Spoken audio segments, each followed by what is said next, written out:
Chapter 365. At this moment, the people who came back were all outsiders.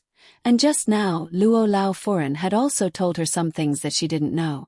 Those who came in included Jingwan's maternal grandmother, as well as her maternal aunt who came to the capital a few months ago, as well as her maternal aunt's cousin who had not yet married. Her maternal aunt, whose face was thicker than the city walls, had named her third brother Luo Jingbo by name, and even righteously wanted to take her daughter as a concubine, vainly attempting to take the position of a second wife and even relying on the status of a relative to be above the official wife. Also, her younger sister-in-law had designs on Li Hongyuan, but in the end, she was almost directly pressed into the river by Li Hongyuan's people and was killed.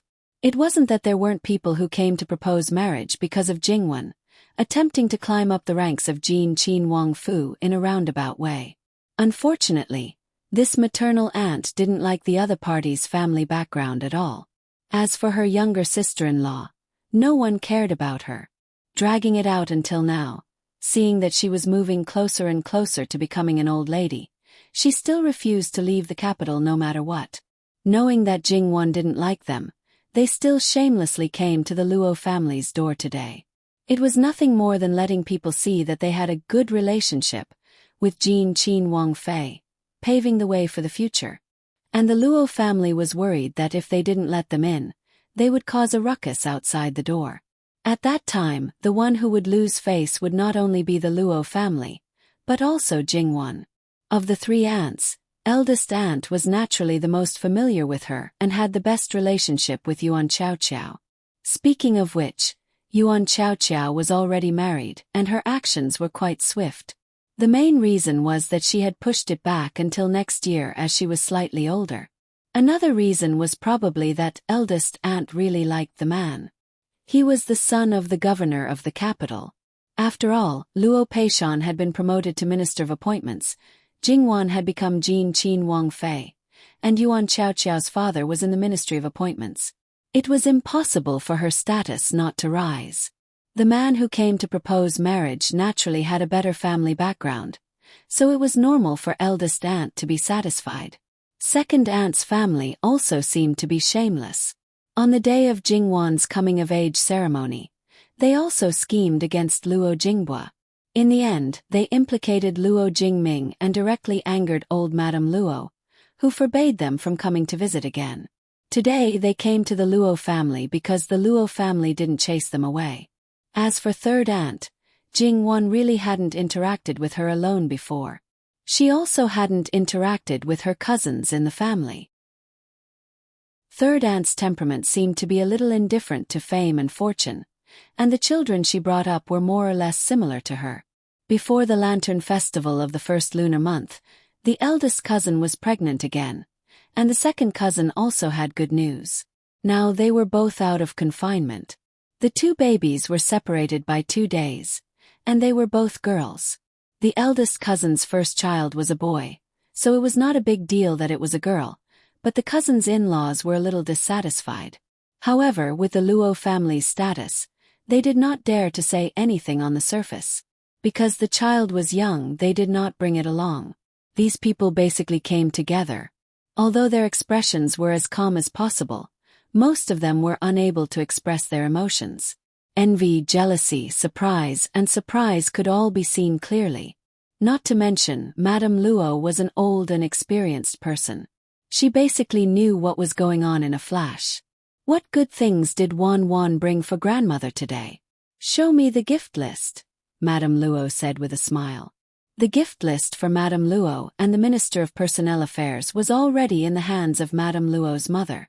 When she heard Madame Luo's words, she hurriedly presented it with a smile. Madame Luo's eyesight was not bad. Opening the gift list, she understood.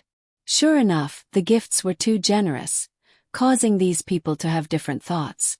Although the gifts given to her were definitely thicker than those of the other branches, with her understanding of Jingwan, she could also be sure that the other gifts would not be bad, even if it was the second branch that she had disagreements with.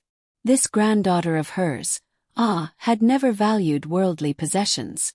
In addition, Jin Qinwang, who was diligently giving her good things, was probably still stuffing her with money to spend, so she probably did not care about these things. You want to empty out Jin Qin Wang Fu? Madame Luo tilted her head and asked Jingwen with a smile. How could I bought them all in Zhengnan. Wang Ye gave me a lot of banknotes and let me buy them for fun. As a result, I bought them all the way and accidentally bought too much. Jingwen said a little bitterly. When I bought them, I didn't take it seriously. After returning to the capital, I found out when I was tidying up. Wang Ye dotes on you, so don't take the money seriously. It's not like the wind blew it over. Grandmother, don't worry, it's just this time. It's just a coincidence. In the future, even if I want to squander it, I probably won't have the chance. Madame Luo nodded and did not say anything more. And these things, she accepted them with a clear conscience and did not feel that there was any problem. Then, whether it was those who wanted to say sour words or those who wanted to compliment, they all swallowed their words back into their stomachs. Today they would come to the Luo family. Jingwen did not think about it, but even if she thought about it, she would not bring the things she gave them to the Luo family. Afterwards, Jingwen talked with them. She could act coquettishly and foolishly in front of Madame Luo. In front of them, she could be easygoing, but she could not completely put down the airs of a Qin Wang Fei.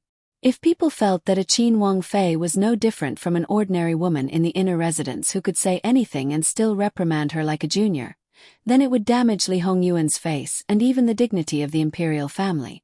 Therefore, lowering herself was not something that could be done if she wanted to. If the relationship between them became too big, it was not something that could be won over with a few words. Yuan Xiaoqiao followed her mother and did not speak up at this time. At first, she was a little nervous and worried that the relationship between them would become distant. But after receiving a look from Jingwen, she was relieved. She secretly made a face and then lowered her eyebrows and hid her eyes, pretending to be obedient. Jingwen laughed secretly. Well, she thought that this cousin of hers had restrained her temperament after getting married. Sure enough, it was easy to change mountains and rivers but hard to change a person's nature. It turned out that it was all a pretense. Except for that aunt's family and second aunt's family, Jingwen basically did not neglect the others. According to the relationship between them, she could more or less say a few words with a smile. Her attitude was just right so that they did not dare to overstep their boundaries. They also did not feel that Jingwen had become arrogant and looked down on them because of her high status. She did not look like someone who had only been a Qin Wang Fei for a little more than half a year. As for those two families, Jingwen made it clear that she did not like them. She did not like them and had no interest in pretending to be magnanimous and forgiving. If you were magnanimous and forgiving, some people would only take an inch and want a mile. When she was talking to her two cousins, this child has been born. Why didn't someone send a message to me in Zhengnan? Eldest cousin sister Luo Jingshu immediately smiled and said, Prince is on a business trip in Zhengnan. The Wang Fei has to serve Prince on the way. It is difficult to disturb him because of a junior. Eldest sister is right. That is the reason.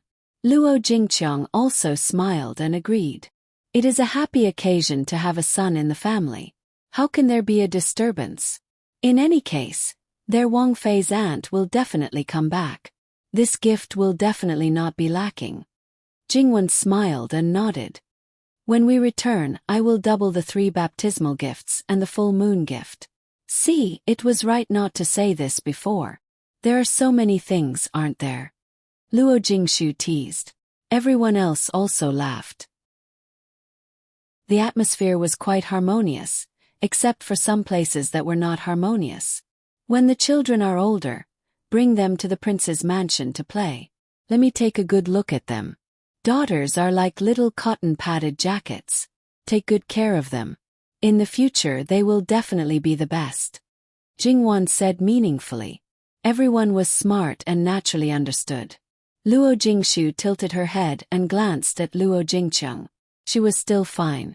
She had a son by her side. This third younger sister wanted to support her second younger sister. However, there was another layer of meaning. As long as they were good girls, as long as their Wang Fei aunt was around, their future would not be bad. Giving a pile of good things compared to promising their children a future was actually nothing. It was very comforting. Naturally, her smile became more sincere. Luo Jingqiang also understood in her heart and was very grateful. As long as her daughter received a few good words from her aunt, her status would immediately rise. Those people in her husband's family would not dislike her. Instead, they would pamper and love her as if she was their precious treasure. Even her own status would be more stable. However, the prerequisite for a good future was a good girl. Whether it was in the past or now, they clearly knew that Jingwan was not a stingy person. She was willing to help her family if she could. However, if their character was not good enough and they did something disgusting, then it would be embarrassing. Even if they met her face to face, she would not bother to say a word to them, let alone receive benefits from her. Therefore, it was very important for the children's upbringing. Regardless of whether those who had a bad relationship with Jingwan regretted it or not, in short, they were determined to teach their juniors well. As for the Luo family who were not present, they would definitely know what Jingwan meant. This would be a good start. Moreover, they would not know that the princess consort was just the beginning of Jingwan's marriage. In the future, she would be the mother of the world and become the most honorable woman in the world. As for the Luo family, they would be the only relatives. Even if they did not have a high position and high salary, their status was unparalleled. As the saying goes, if one could not climb up to the emperor, then he would naturally climb up to the empress. Climbing up to the empress was naturally to build a relationship with the Luo family, and marriage was still the most mainstream way to build a relationship. There were many high officials, nobles, and even members of the imperial family in the capital. As for the young masters and young ladies of the Luo family, there were definitely not enough. Then, those who were close to the Luo family, as well as those who were purely on good terms with Jingwan, would also be promoted to the top. In this way, even if their status was not high enough, as long as they got Jingwan's word, they would definitely not have to worry about a good marriage. If their character was not good enough, Jingwan would definitely not do things that would cheat people and create resentful couples. Of course, this was something that would happen more than 10 years later, so let's not talk about it for now. As they were gossiping, the masters of the Luo family gradually came over. The adults were still reserved and did not show too much emotion, but the younger ones were quite happy at this time. Jingwan had also prepared the gifts with great care. As long as it was a child, regardless of whether it was the previous generation or the next generation, she would give it to them. Although there were some differences in the status of the legitimate wife and concubines, the difference was not big. The other gifts were given to the husband and wife as a unit. Speaking of which, as the elders, they understood Jingwan's temperament. As the legitimate mother, perhaps when she saw Jingwan giving the concubines' children gifts, she had some thoughts in her heart, but she did not want to embezzle them. At this time, how stupid would she be to do such a thing? As for the third branch, Madame Lu's thoughts had faded. She wholeheartedly taught the legitimate son and took care of the legitimate daughter. She did not expect Luo Jingying to marry into a good family again. It would be good if she could spend the rest of her life in the Luo family. As for the younger concubine's children, Madame Lu did not treat them harshly. The eldest concubine's son, Madame Lu, also married Luo Jingming's wife into the family. Madame Lu treated this young lady of the Honglu Temple's officials' family with a relatively high status, but she did not make things difficult for her. She did not say that she was a good mother-in-law, but she definitely did not make things difficult for her. She just let the young couple live their own lives. The group of younger ones all smiled and thanked Jingwan.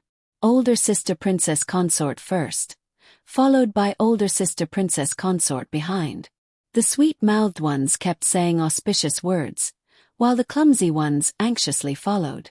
The more anxious they were, the more they stuttered, making everyone laugh. The last one was Luo Jingda's eldest son. Although he could walk now, he was not very stable. He swayed from side to side, which was very amusing. He also did not want to be left out and walked forward. He followed the older one and vaguely called out, "Older sister princess consort." His mother, Madame Lu, followed by his side. She gently slapped his little butt and laughed. "Little brat, what are you saying? You should call princess consort aunt." Aunt, do you understand? Jingwan reached out and picked up the little one. This child had always been weak when he was in his mother's womb. Although the reason was found later and he was not born prematurely, he was still relatively weak. After raising him for more than a year, he was now chubby and very cute.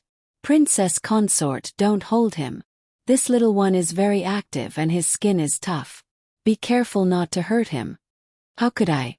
As a matter of fact, Jingwan was hugging him tightly. With her strength, how could she not be able to control the little guy? Madame Luo reached out and pinched the little one's chubby hand. Brother Rue is usually a little shy with strangers, but he is very close to Wan Wan. It has been more than half a year, but he still seems to remember. That's right. Our brother Rue doesn't remember anyone, but he can't forget Aunt Princess Consort. If it wasn't for Aunt Princess Consort, you little brat might not have been born. Madame Lu said with a smile. This was her precious baby. Every time she thought that he might be gone at that time, her heart would ache. That's right. That's our brother Rue's fate. Jingwan liked these simple and cute children very much. If they were really gone, she would definitely feel bad. Aunt. Brother Rue was happy in Jingwan's arms and rubbed against her mischievously. Brother Rue also agrees with Aunt's words, right? Jingwan smiled and could not stop kissing his little face. The little one held onto Jingwan's face and kissed her back. This time Madame Luo was amused. If your uncle sees you, you little brat, you will be punished. Jingwan was a lot more thick-skinned now, so she did not mind her grandmother's teasing. The others also laughed, including the little ones. Although they were not sensible, they were also laughing happily. It's so lively. Sun Yijia came in with her daughter, Sister Xian. Perhaps the little one saw the little brother, so she also stretched out her hand in a babbling voice. Oh, this little one also recognizes people. The people next to her laughed. Sun Yijia was straightforward and directly carried Sister Xian over. Thus, one on each side of Jingwan's legs, the two little ones were very familiar with each other and were very affectionate with each other. Princess Consort likes children so much. When are you going to have two? If you ask me, I might have already been born. Even if Jingwan did not like them, they still did not want to be lonely and wanted to make their presence known. However, when they heard this, Jingwan did not do anything, but the others were silent. Little Wang and Sun Yijia quickly reached out and wanted to take the children back. If they were really born, the two children would make a fuss. What if something happened? Don't worry, it's fine. The mansion doctor in the mansion will check my pulse at any time. Besides, if there is something wrong with my body, I will be more or less aware. I am very good. However, because of her status, Jingwan did not continue to carry the two little ones. Since the children were returned, she did not mention this again and did not mention it. After that, the third branch and the fourth branch arrived at almost the same time. This time, Jingwan naturally noticed the unfamiliar face, second sister-in-law Zhao. She was the legitimate daughter of the Honglu temple. Although she was not very beautiful, she was still delicate and good-looking. She smiled before speaking and seemed to have a good temper. I finally see second sister-in-law today. Greetings, Princess Consort. Zhao bowed. We are family. There is no need to be so polite. Qingzhu, who was serving at the side, quickly presented the box in her hand. Jingwan took it in her hand. When second sister-in-law married into the family, I was still in Jiangnan. This is a small gift from me. Second sister-in-law, I hope you don't mind. Jingwan did not know about other happy events, but she knew about this marriage. Although they had sent gifts back before the marriage, this meeting gift still had to be made up. Logically, Jingwan should be the one receiving the gift. However, her status was high, so she became the one giving the gift. Zhao quickly took it. Thank you, Princess Consort. I am so happy, how can I dislike it? Second sister-in-law looks like a good person. If second brother bullies you in the future, just tell me. I will help you deal with him. Zhao sure blushed and muttered. My husband treats me very well. As a bride who had just married into the family, She was naturally the target of everyone's teasing. For a moment it was very lively and cheerful. However, Jingwon inadvertently noticed that little Wang's smile was a little forced. Obviously she had something on her mind. After a while, Madame Luo dismissed everyone and asked them to do what they needed to do. I know you have a private room with Ijia and Xiao Xiao. Go. Madame Luo waved at Jingwon impatiently. Jingwon held Madame Luo's arm. Grandmother, are you disliking your granddaughter? Mischievous. Madame Luo tapped her forehead. Oh. Jingwon nodded with a smile. By the way, grandmother, I think something is wrong with eldest sister-in-law. What's the matter? Madame Luo's expression became indifferent. What can it be? The woman in your eldest brother's room is pregnant. No woman can be happy. Back then, when little Wang's pregnancy was unstable, she still said a few words. But now she was too lazy to care.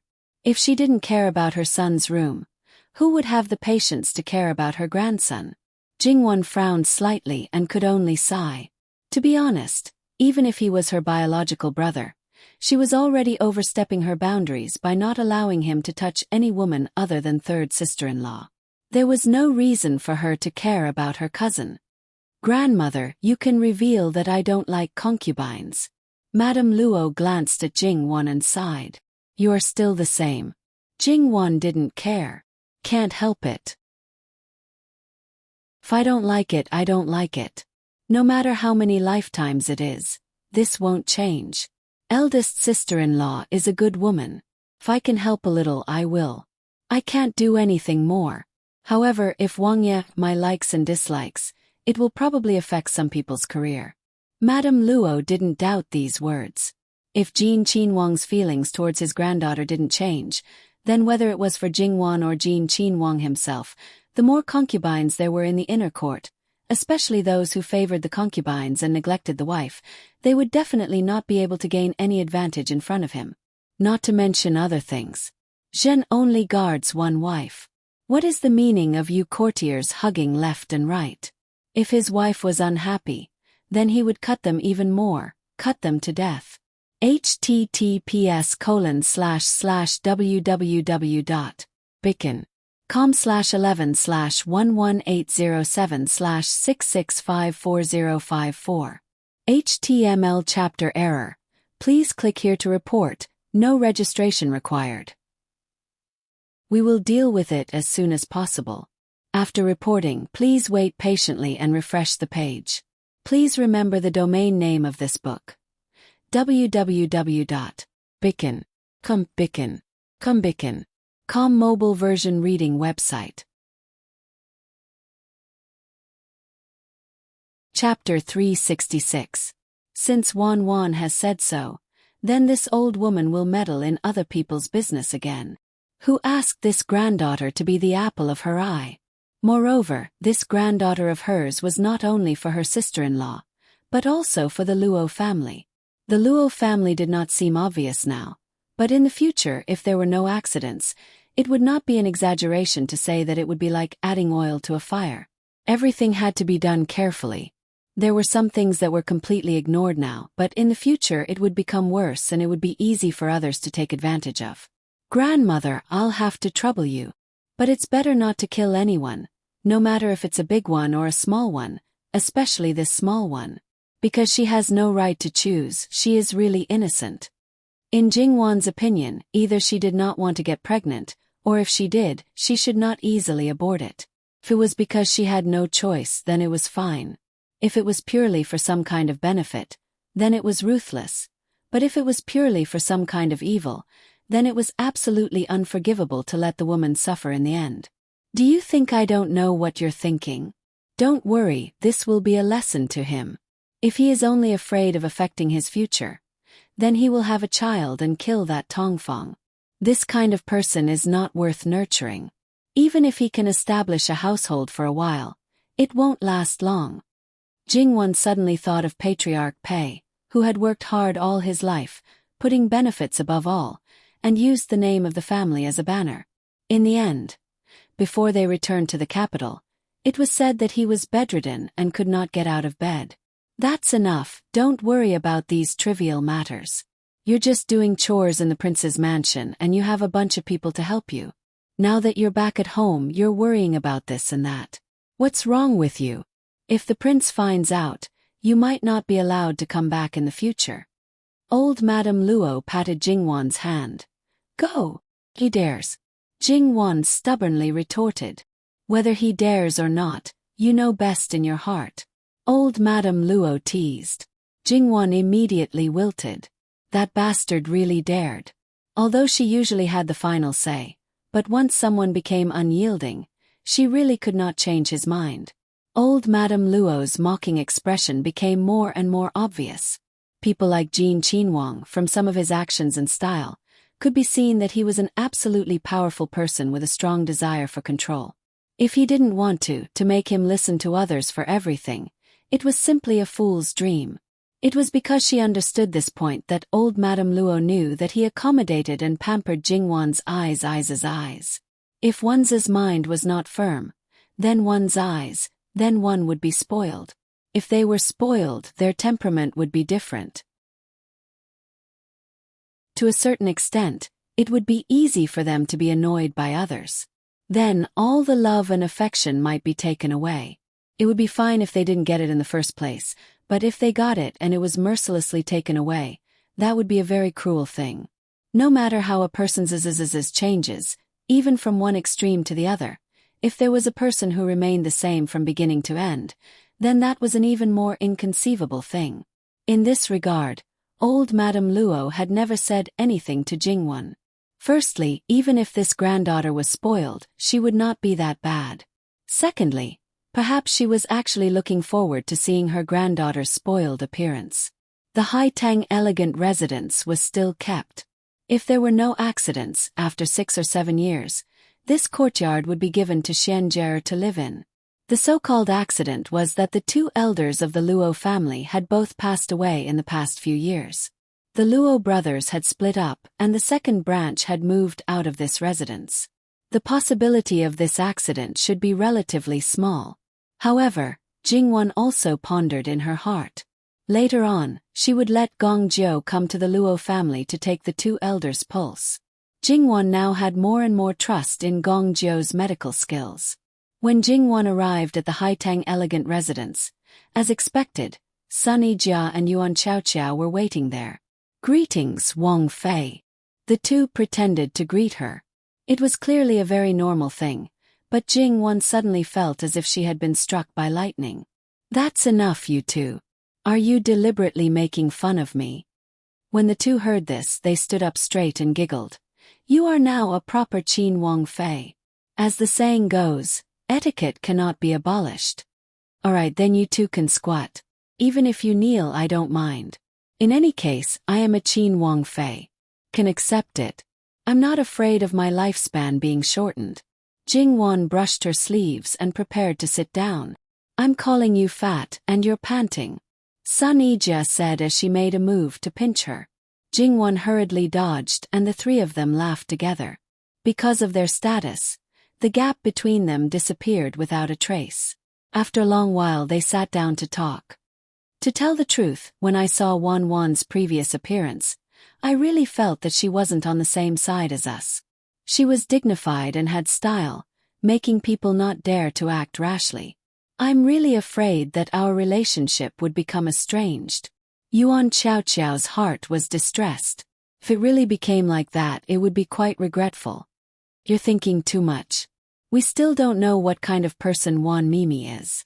For the dignity of the imperial family and Jin Qinhuang on the surface, it should be maintained. In private, don't mention being a Qin Wang Fei, even. I think that Wan Mimi is still Wan Mimi. This point will never change. Sun Yijia adapted well. After all, she had interacted with many people in the imperial family. A lot of people might have changed, but some things would never change. Yuan Xiaoqiao didn't understand the ambiguous words that Sun Yijia used, but Jingwan was clear. This was just a metaphor, or did this sister-in-law's best friend notice something? Sun Yijia just happened to meet Jingwan's eyes. She smiled and didn't say anything. Don't say, Sun Ija's temperament now, whether it was internally or externally, was much gentler.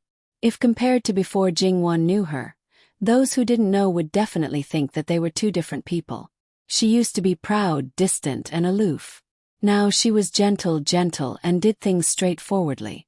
Perhaps she still didn't like to interact with people, but it didn't mean that she wasn't good at interacting with people. The second branch didn't care about the general affairs of the Luo family. Therefore she was still very idle. Most of the time, she would take care of her husband and children. When she went out for a very formal occasion, she would put on makeup to cover the scars on her face. When she was at home, she basically didn't wear any makeup. The Luo family members were used to it. Sun Ija's relationship with the people and things of the past could be said to be very clean. Originally, because of her temperament, there were a lot of people who flattered and fawned over her, but there were basically no true friends. Her face was disfigured and she got married, but the husband she married didn't need her diplomatic relations. Those people naturally broke off completely. Her mother, Duke Furin, was still ill and couldn't get better. For the time being, there were no signs of death. She wanted to go back and take a look, but when she went back once or twice, her grandmother didn't even give her food and sent her away. She just wanted her to live her own life in peace. Don't look at, don't ask, and don't care about the troublesome things in Duke Dinggua's mansion. Duke Dinggua's mansion was really quite chaotic now. Because old Madame Sun was still alive, the brothers of Duke Dinggua were all in the mansion. They all inherited the virtue of the old Duke Dinggua.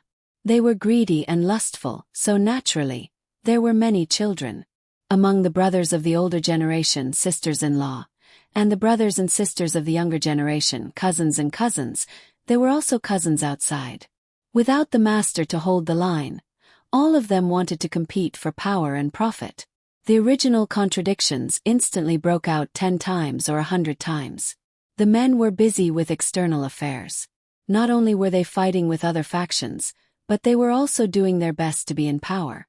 Not to mention other things, Sun Ija's eldest brother, because Sun Yilin was not around, wanted to completely control Duke Dinggua's mansion. Who knew that the second brother, who had always been very weak, suddenly appeared. He was originally a quiet person, but he didn't expect that he also held a lot of power. The brothers fought against each other like fire and water. If they didn't fight to the death, they would never let it go. After Sun Ija got some news, she didn't care anymore. Anyway, in her opinion, Duke Dinggua's mansion would be finished sooner or later. It was good enough that the Sun family could still maintain their status as a third-class family. It could be said that she sighed again and again that she was lucky. Her husband was ambitious. The most important thing was that he was not fickle in love. He was very good to her and the children. When a woman got married, it was like a second reincarnation. That was all she wanted. Sun Ija felt that she had nothing more to ask for in this life. Of course, she still lacked a son. She just needed to take care of her body for another year and have another child. Even if she didn't have a son in the end, it might be a little regretful, but her life could be said to be perfect. Just by looking at your face, I can tell that you must be living a very good life. I'm too lazy to ask if you're doing well. We don't have the chance to go to Zhongnan. What fun is there? Jingwon brushed away Sun Ija's hand. What are you doing? If you have something to say, let's talk nicely. Don't hit me. Where did you learn this from? You're always pinching people's soft flesh. What kind of behavior is that? Sun Ija sneered and grabbed Jingwon's hand. She even pinched Jingwon's face before she stopped. Your face is as thick as my daughter's. Well, it turned out that the reason for her cheap hands was because the children were too soft and tender.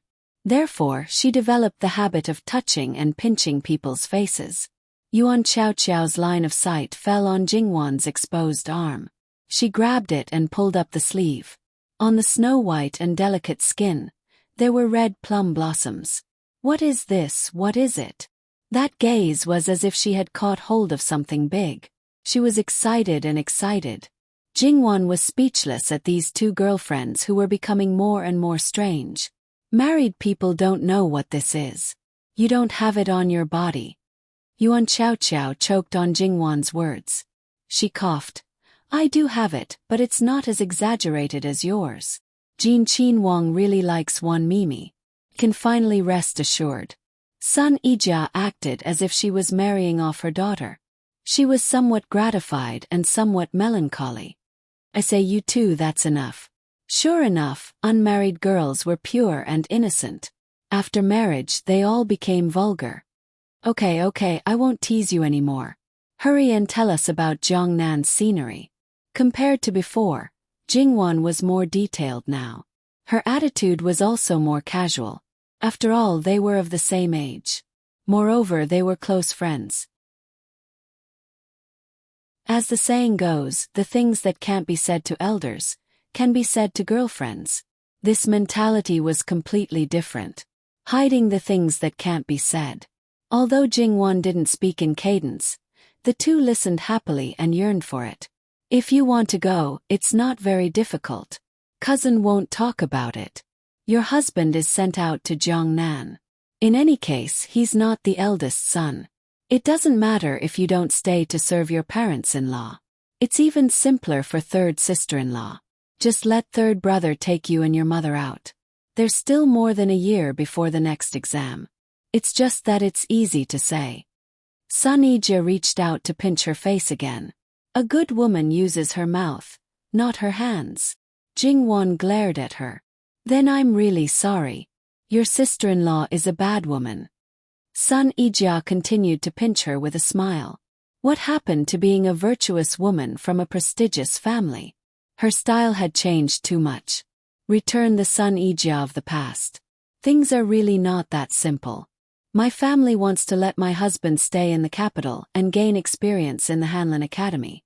I guess my father-in-law and the others also want my grandfather to help and slightly raise my husband's rank. Whether or not he will be sent out in the future is another matter. Moreover, my mother-in-law wants to have a grandson. Sister-in-law has already given birth to 3 daughters. There's a concubine's son, but because my mother-in-law doesn't like his mother, the child is naturally not liked. I've only been married for 2 months and they've already started to stare at my belly. I think that if I can't give birth to this son, I won't be able to leave happily. Yuan Xiaoqiao was her mother's only daughter. She knew very well how much her mother had suffered in order to get a son. However, whether it was her father or her grandmother, they were both good people. Otherwise, she wouldn't have been able to live her life. She might not have been as lucky as her mother. Therefore, even if her mother-in-law's family didn't say anything, she was still unhappy that they kept staring at her belly. Yuan Xiaoqiao didn't say these things. However, Yuan Xiaoqiao wasn't very good at controlling her emotions. Jingwan and Sun Yijia weren't blind. Jingwan didn't know about the capital governor's family situation, but Sun Yijia knew. Every family had its own difficulties. This couldn't be helped. Moreover, since the other party was carefully selected by eldest aunt, he must be a good person.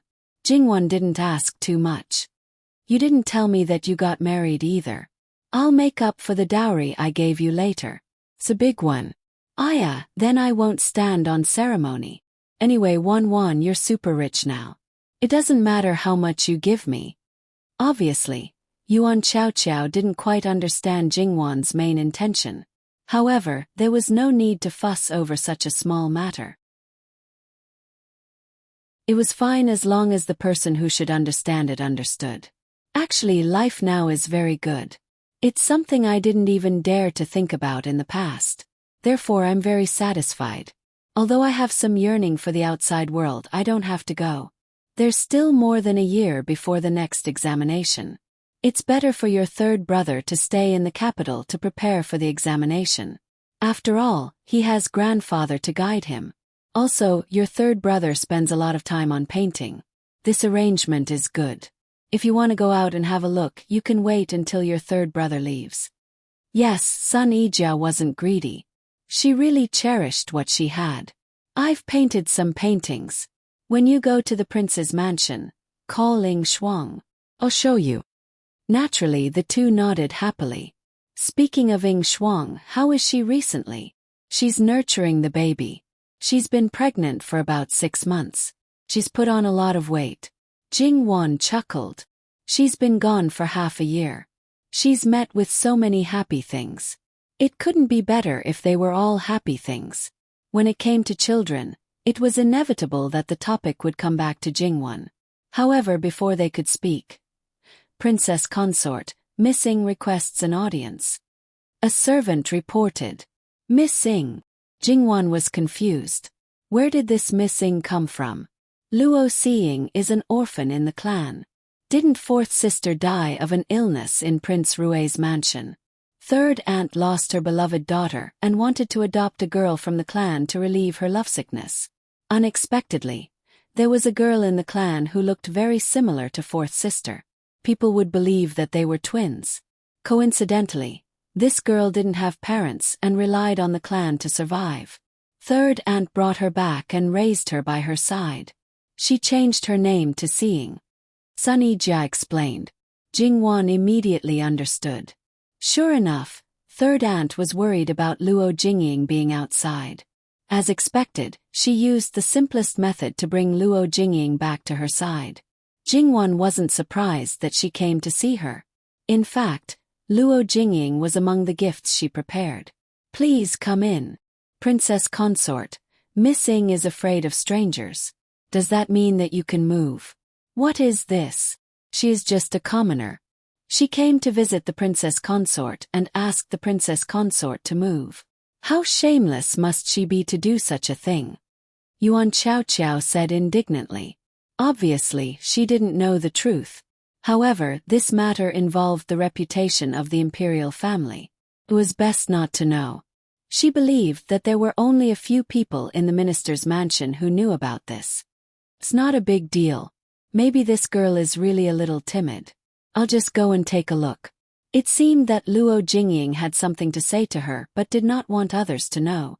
Seeing Jingwon get up and leave, Yuan Qiao pursed her lips. Even if Wan is a princess consort, she is still like this. Alright, since you know, there's no need to say more. Sun Yijia's thoughts were similar to Jingwon's. In the begonia house, there was a small pavilion not far from the courtyard. When Jingwon arrived, Luo Jingying was already waiting there. When Luo Jingying saw Jingwon, she stood up and greeted her politely. No need to be so polite. Have a seat. Jingwon looked at her. Although she was still dressed as a girl, she had changed a lot. As long as people didn't know the truth, no matter how similar they were, they wouldn't think that she and Luo Jingying were the same person. She used to be so flamboyant, but now she was plain and even dull. She looked a little lethargic and didn't have the vigor and vitality that people her age should have. She looked like a living dead person. Jingwon sighed in her heart.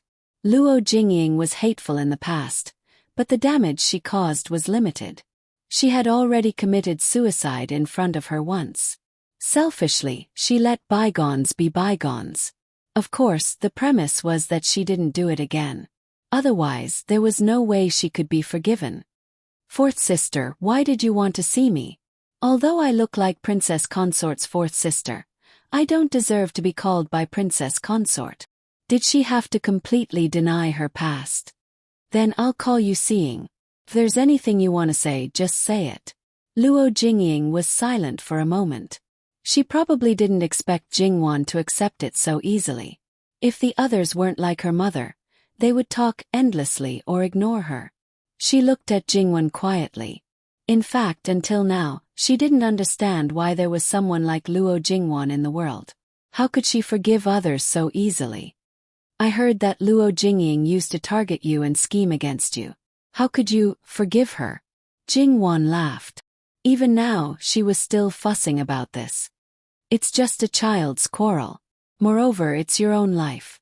Whether you want to live a happy life or let some messy things and negative emotions disturb your life, the choice is in your own hands.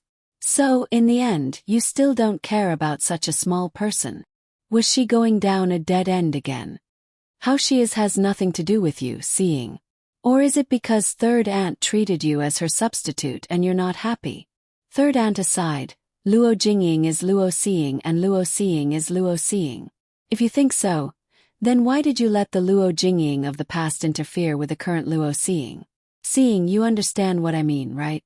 Luo Jingying still looked at Jingwon quietly. Then, tears rolled down unconsciously and she hurriedly wiped them away.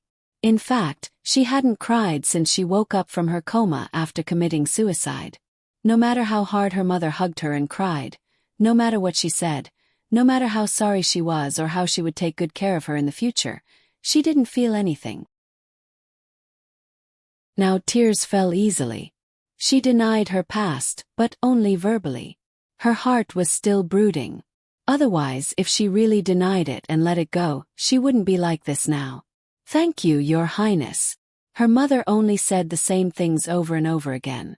If it happened once or twice, she might be moved, but if it happened too many times, she would be annoyed. Her mother asked her to forgive her, but how could she forgive her? Even if her mother was wrong, it was just some of the ideas she had instilled in her.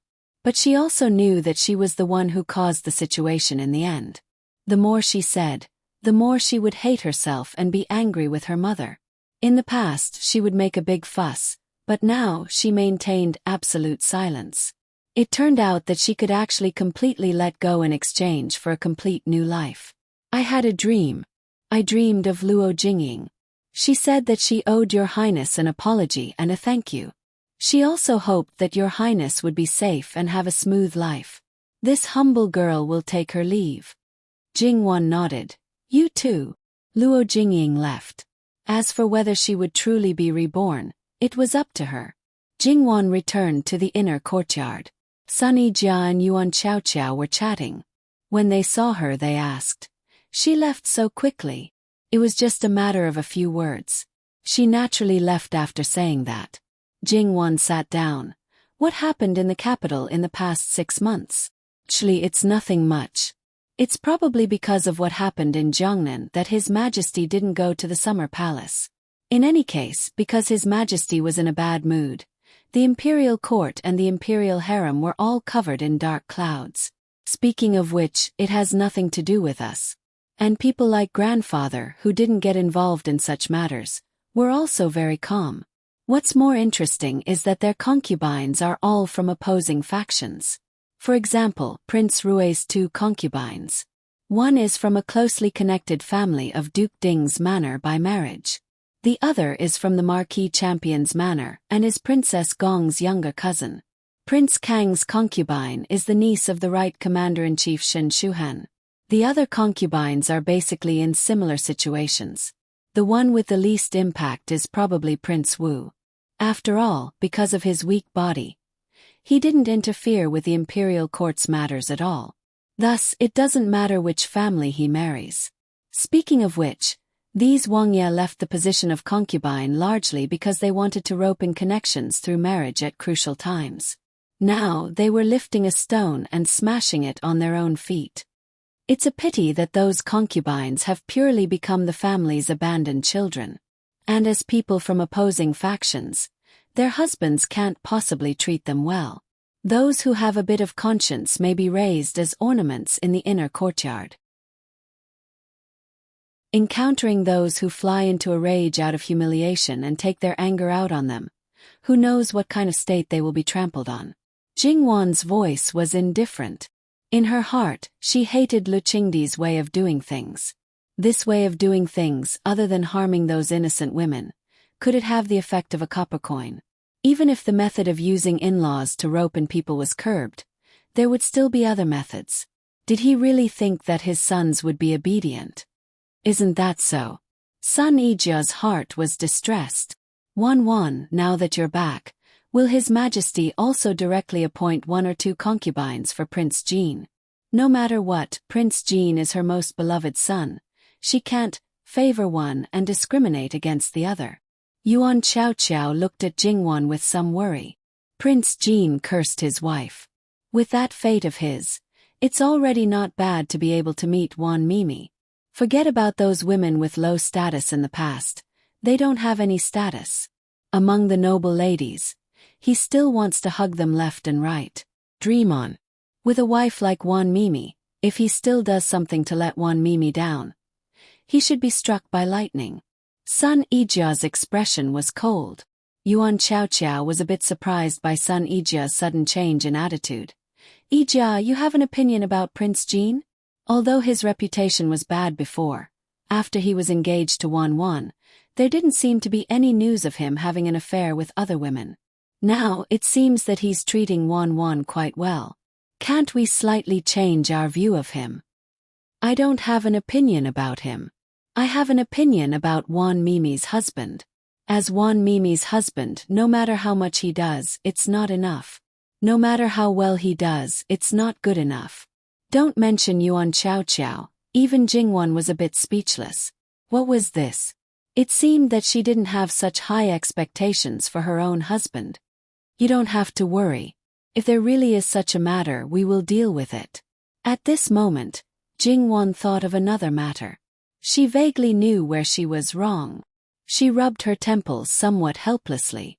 To have such a husband, it was really a sweet burden. A certain person always wanted her to do something from time to time to prove that she cared about him.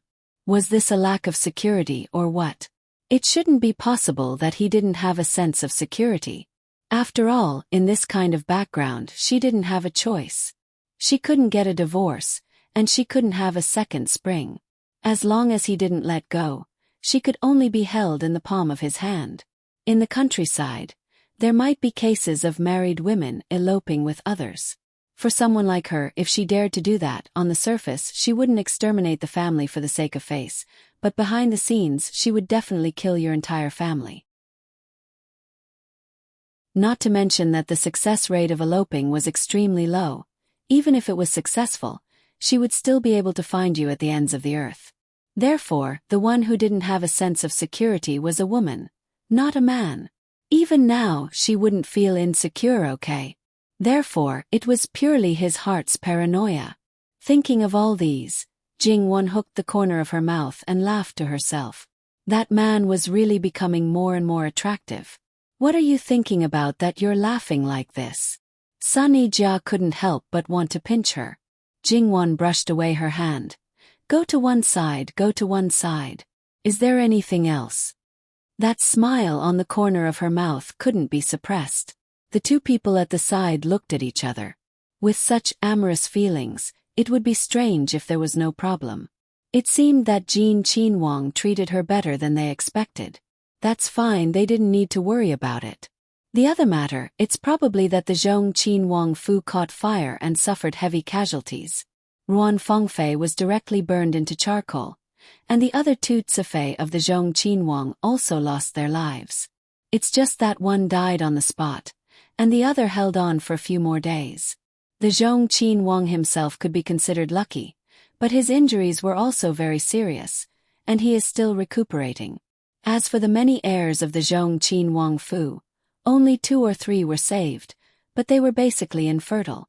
Jingwan's breathing stopped. It was man-made?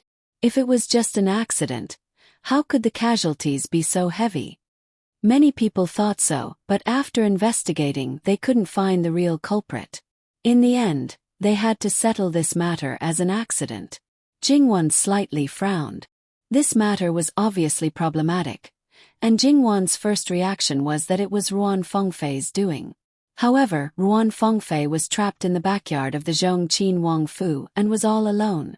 Did she have the ability to drag the entire Zhong Qinwang Fu down with her? That one of her family definitely knew about this matter, but didn't tell her. She had to go back and properly ask. Is there anything else? Jingwan then asked, putting this matter aside for the time being. Other than that, it's just some trivial matters. It's nothing more than this family marrying off their daughter, that family marrying off their wife, and so on. Jingwan nodded. She felt that she should go back and directly ask the shadow guards who stayed in the capital. They definitely knew more than these two close friends' family members and were clearer about it. After saying so much, time actually slipped away very quickly. Xian Jie began to look for her mother. Although Xian Jie was younger than Rueji by half a year, she didn't weigh much less. However, because her body was very fleshy, she didn't look very fat. Her pair of big eyes were like 2 juicy grapes, looking exceptionally lively. Jingwon didn't hug her again. After all, she had a lot of accessories on her body and was very active. She was worried that she would hurt her, so she held Xian Jie's little hand and played with it. Previously, when talking about children, she wanted to ask Jingwon about it, but because of Luo Jingying, she changed the topic. Is there really no movement in your belly? Yuan Xiaoqiao stared at Jingwon's belly and said quite bluntly, "You've been whispering sweet nothings to each other for half a year. How come you're not pregnant?" Jingwon rolled her eyes at her. "I'll only be 16 in the second month after the new year. What's the hurry? Besides, now is not the time." Sun Yijia understood immediately. It seemed that some of her guesses were most likely correct. She was now in the Luo family. Grandfather had been teaching her husband and several uncles attentively, and had more or less revealed some things to them. Luo Jingbua basically didn't hide anything from her. According to Sun Yijia's intelligence, she would more or less find some clues. Jingwon's words were basically a kind of affirmation. It was better to be closer to the person who sat on the throne. Jingwon glanced at her, and the two of them smiled tacitly. Yuan Xiaoqiao, however, was still confused. Did she have to deliberately choose the time to give birth to a child? Time passed by just like that. When it was time for lunch, it was lively, but there was no trouble. After lunch, Jingwon threw her husband aside and took an afternoon nap in old Madame Luo's room. After waking up, she spent another 2 hours with old Madame Luo until Li Hongyuan couldn't bear it anymore and personally came to old Madame Luo's room to catch her. Jingwon took the initiative to hold his hand in front of the elders and pacified him, so he didn't lose his temper. However, Li Hongyuan still said goodbye with a cold face. Old Madame Luo saw this and was quite amused. The rumored dissolute and playboy was actually infatuated. She had to say that it was quite unexpected. "You've been back for so long, it's about time. After all, Wang Ye's identity is different. It's not good to stay for too long. Wan and Wang Ye should go back early. If you really miss them, you can come back in a few days. Now that we've just returned to the capital, there are so many eyes watching us. It's not good to stay for too long," Li Hongyuan said patiently. Jingwon glanced at him. He didn't mean what he said. This man clearly wanted her to completely forget about her family and only have him in her heart. "Then we'll go back first. But if there's anything, grandmother must send someone to tell me." "Okay, I know. You're such a worrisome girl. You should worry more about Wang Ye." Li Hongyuan nodded. That's right, what she said was really right. The people in the residence gathered together to respectfully send them off. Outside the gate, just as they were about to get into the carriage, Jingwon suddenly turned around. "Mother." "Ah, Wang Fei, what orders do you have?" Everyone could see that Madame Zhang had something to say to her. On the way out, her eyes were always on Jingwon. Based on how shallow her tears were, it was already not easy for her to not cry until now. "Mother, after a while, the early plum blossoms in Falling Plum House will bloom, right? At that time, can you cut a few for me and send them to the Wangfu? Father won't feel bad, right?" Madame Zhang naturally agreed. Because Luo Rongyan was a man, even if he was her biological father, he didn't have the opportunity to talk to Jingwon. How could he refuse his daughter when she wanted something? Not to mention a few plum blossoms. He couldn't wait to give the entire tree to her. However, Luo Rongyan also knew that his daughter didn't want plum blossoms. What she wanted was affection. There was some estrangement between them and her. Now that Jingwon was willing to mend it, it was naturally good. "When the time comes, Father will personally cut them for you." Jingwon nodded with a smile and said a few words to her brothers and sisters. The three of them were a little excited. After all, Jingwon wasn't close to them. Moreover, her status was high now, so they didn't dare to look for her. After getting into the carriage, Li Hongyuan naturally hugged Jingwon in his arms. At first, he was quiet and didn't speak. After about 10 minutes, Li Hongyuan softly said, "Father-in-law has the talent to be an official." Jingwon was a little confused. "Father-in-law came to talk to me before and asked me some questions. Then, I realized that father-in-law is quite keen on official matters. If he is determined to become an official, then he will definitely not be below your grandfather in the future. Jingwon was a little surprised at first, then she became silent. After a moment she said, "Grandmother said that father is actually the most intelligent of the brothers. Father was even prepared to be an official successor that grandfather wanted to cultivate. However, later on, father was really not interested in official matters. He doesn't like to fight against each other. He doesn't like to deal with those people in the officialdom. He can't be considered a pure scholar. He likes to be romantic and fiddling with gold and stone objects. If he wants to be an official, it will probably be because of me." In Jingwon's eyes, her father was a person who liked romance, pursued casual pursuits, and was indifferent to fame and fortune. "It's enough for you to have me. You don't need him to support you. He can continue to be carefree." Jingwon laughed. "Father is actually very stubborn in his bones. I heard that when he didn't want to follow grandfather's path, grandfather didn't indulge him in the beginning. The father and son fought for a long time, but grandfather compromised in the end. Although grandfather still cared about the younger generation's own wishes, it is enough to show that father is a person who can't turn back once he has made up his mind. If he has really made up his mind, even if you and I persuade him, it will be useless. In that case, let him be. What he is doing now is not obvious. He will slowly climb up. In the future, there will be a time for him to show his skills. Anyway, as long as he is a talent, it doesn't matter who he uses. This prince's father-in-law will do his best. Naturally, it will be easier to use him. Why not? Therefore, even if it was his father-in-law who dared to steal his wife's attention, he couldn't blame him for being ruthless. Moreover, it was his father-in-law who sent himself to his door. His wife couldn't say that he didn't treat his father-in-law as a person, but as an animal. Along the way, the two of them were whispering sweet nothings into each other's ears when suddenly, a woman's sobbing voice came from outside. It was filled with hidden bitterness and tenderness. Your Highness, come out and see this servant, okay? This servant misses you, really misses you. I beg you. This servant just wants to see you one last time. This way this servant can die in peace. Your Highness. Jingwon raised her head and looked at Li Hongyuan faintly. The woman outside, is she calling you Your Highness? Li Hongyuan didn't feel guilty at all. Probably. One of the 7 days of favor. Perhaps. Li Hongyuan even leaned back to find a more comfortable position. Then, does Your Highness want to say something?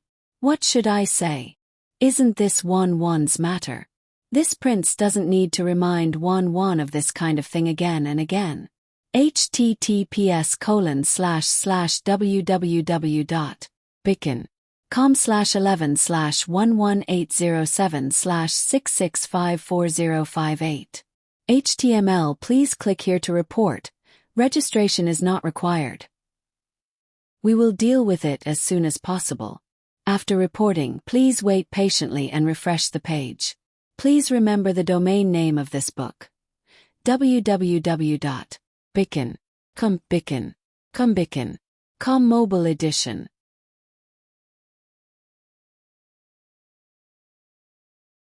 Chapter 367. Right now, it was a relatively lively road. Since the woman started to block the road, there were many people who stopped in their tracks, with a strange excitement and agitation. After all, as ordinary people, they had a strong curiosity about all kinds of gossip about people of different social classes. This would often become a topic for them to talk about. Perhaps at some point, their saliva would splatter everywhere. But because there were guards opening the way, those people did not dare to get too close. After learning from some insiders that this was Jin Qinhuang's carriage, many people's hearts were filled with fear. It was enough to see that Jin Qinhuang's prestige was very popular among the common people.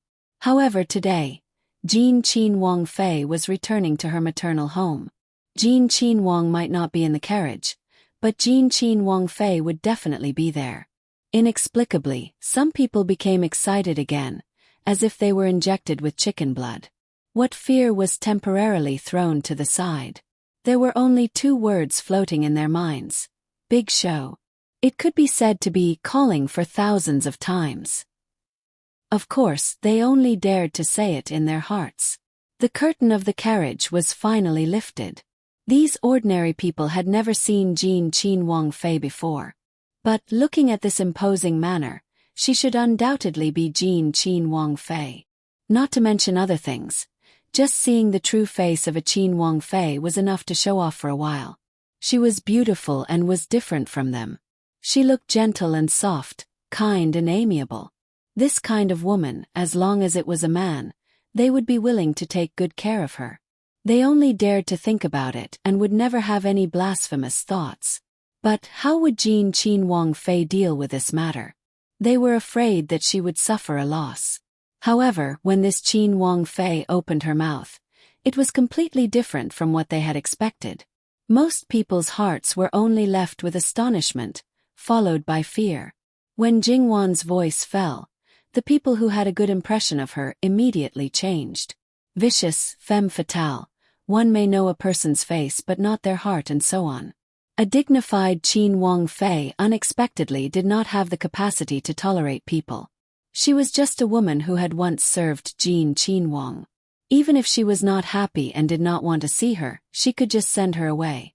But when she opened her mouth, she wanted a life and regarded a life as grass. This kind of person was in a high position, who knew how many people would die in her hands. Qin Wang Fei. Woo woo woo. Jingwan had spoken. The guards naturally would not be polite. It should be known that these people, other than carrying out orders, did not have a heart of stone. Protective feelings for the fairer sex. What the hell was that? As for the beauties, Jingwan didn't give them a second glance. She still had that faint smile on her face as she glanced around. Just one glance was enough to make everyone shudder out of fear. It was as if they said another word, or even if they had any bad thoughts, she would immediately know. Then, like that woman, they would be fed to the fish in the moat. Jingwan had expected the consequences of doing such a thing in public, but it didn't matter. The man in the carriage had done many things to make her happy. In that case, why couldn't she do something to please him? But speaking of human lives, Jingwan looked back at Eunuch Mu. Her meaning could not be more obvious. In the past, a certain someone didn't know what was going on with those women, but as his number one lackey, he definitely knew about this kind of thing. He even had the account book. Eunuch Mu trembled under Jingwan's gaze. Qin Wang Fei. His Highness has given this woman to. He quickly recalled in his mind. Who did he give her to? Who did he give her to? It had been a long time, and there were too many things that he had to remember. How could he remember such things? However, since the princess consort had asked, he had to think hard even if he couldn't remember. He had to remember quickly. Although Eunuch Mu remained calm, Jingwan knew that he couldn't remember it. She's not from the villa. Qin Wang Fei, no. Eunuch Mu was very sure about this. In that case, find out who he gave her to. Send her back and tell him that I'm very angry about it. Her seemingly careless tone made Eunuch Mu feel inexplicably terrified. He had an illusion that he was facing the King of Hell. Was it true that one was marked by the company one kept? Well, Qin Wang Fei was such a kind person. Would she become the same as His Highness in the future? Thinking of that scene, a living King of Hell was enough to make people suffer. If there was a King of Hell's wife, would they just kill themselves? Because it was too horrible. And what are you thinking about? Or did you not hear what I said? Do you need me to repeat it? Jingwan said with a smile. Eunuch Mu only felt more chill in his heart. It was even more horrible than His Highness speaking with a cold face. Qin Wang Fei, I heard it clearly. You don't need to repeat it.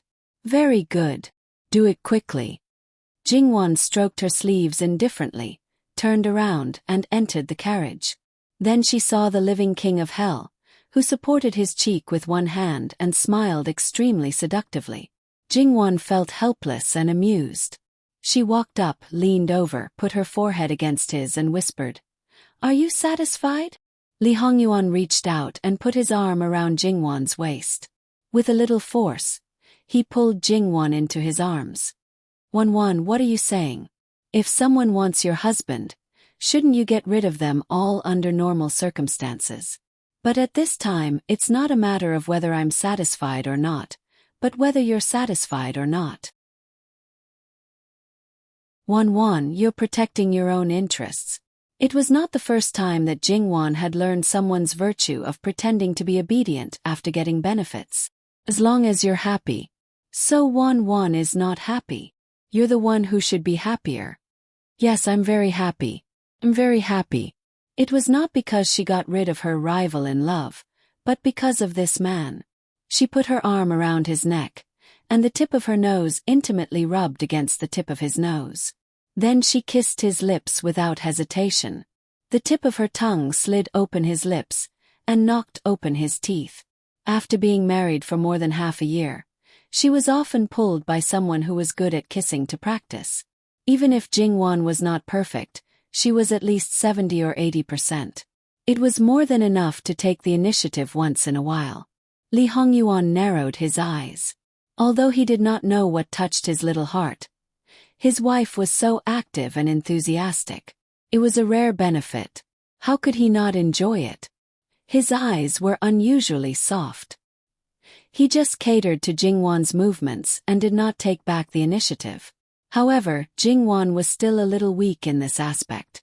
In the end, she was the one who was panting. The corners of her eyes were slightly red.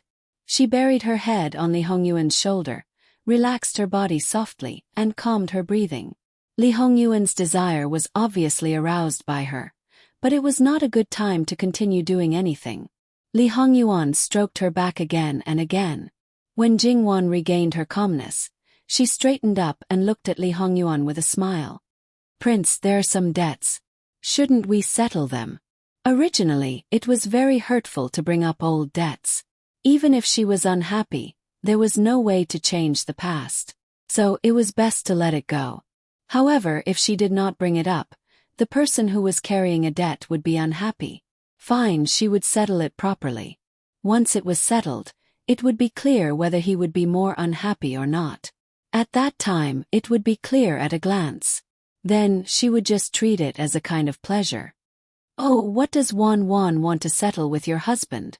Li Hongyuan might have cared about the dark history in the past, thinking that it might not be easy to explain to his wife.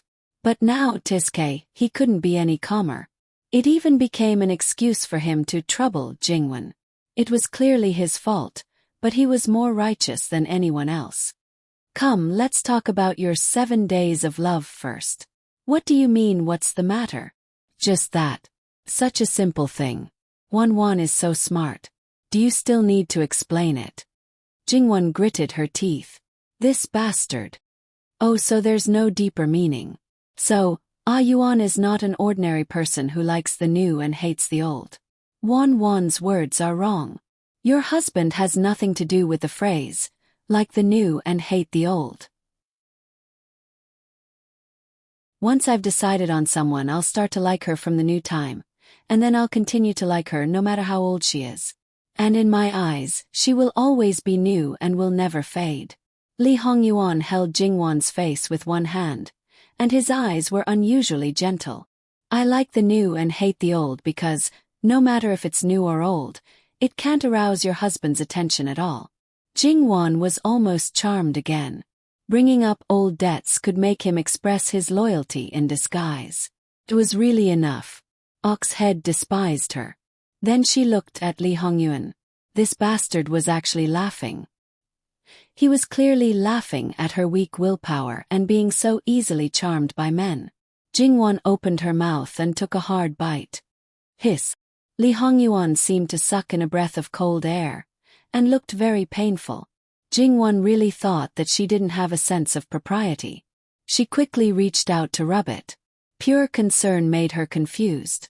She didn't think that it wasn't the first time that she had bitten him until he bled. For example, it happened last night. In fact, it just made a beast more beastly. Could it be more serious than that? Li Hongyuan held her hand. Wan Wan, don't rub it. He seemed to groan in pain. It's so serious. It's obviously. Well, it's very serious, very serious. Li Hongyuan's eyes became more and more serene. Jingwan realized in hindsight. Her face turned red and black. Without saying anything, she continued to bite him to death. Good darling, don't bite. It's really serious. It's so serious that you can't get out of the carriage for at least 4 hours. Li Hongyuan grabbed her waist and pressed her close to him. Look at it yourself. What have you become? Good darling, you have to know that one look from you can make it react. You deliberately seduced it and didn't appease it. Aren't you trying to take your husband's life? How can this situation not be serious? If Wan Wan moves again, your husband will think that Wan Wan is going to appease it in the carriage. Jingwan really gritted her teeth. But when she felt the obvious hardness and faint heat, she didn't dare to move again. Although Li Hongyuan's body was a little uncomfortable, he was in a good mood. He kissed Jingwan, who was lying in his arms but was unusually obedient. Are you done with the accounts? If not, then continue. Jingwan coldly sneered. The key is not whether you care or not. The key is that the things you don't care about actually existed. Oh, this is indeed a problem. But it's already an unchangeable fact. What should we do? In addition to the ones raised in the courtyard, there are also some that were given away. In any case, they are all unwanted. If others like them, they can save some rations. Li Hongyuan's tone was as if he wasn't talking about people, or even objects. Therefore, it was good to appear in the life of the living king of hell and be chosen by him. Even if it was just a little, in any sense it could be considered lucky. As for the rest, it was fine if they didn't have feelings for him.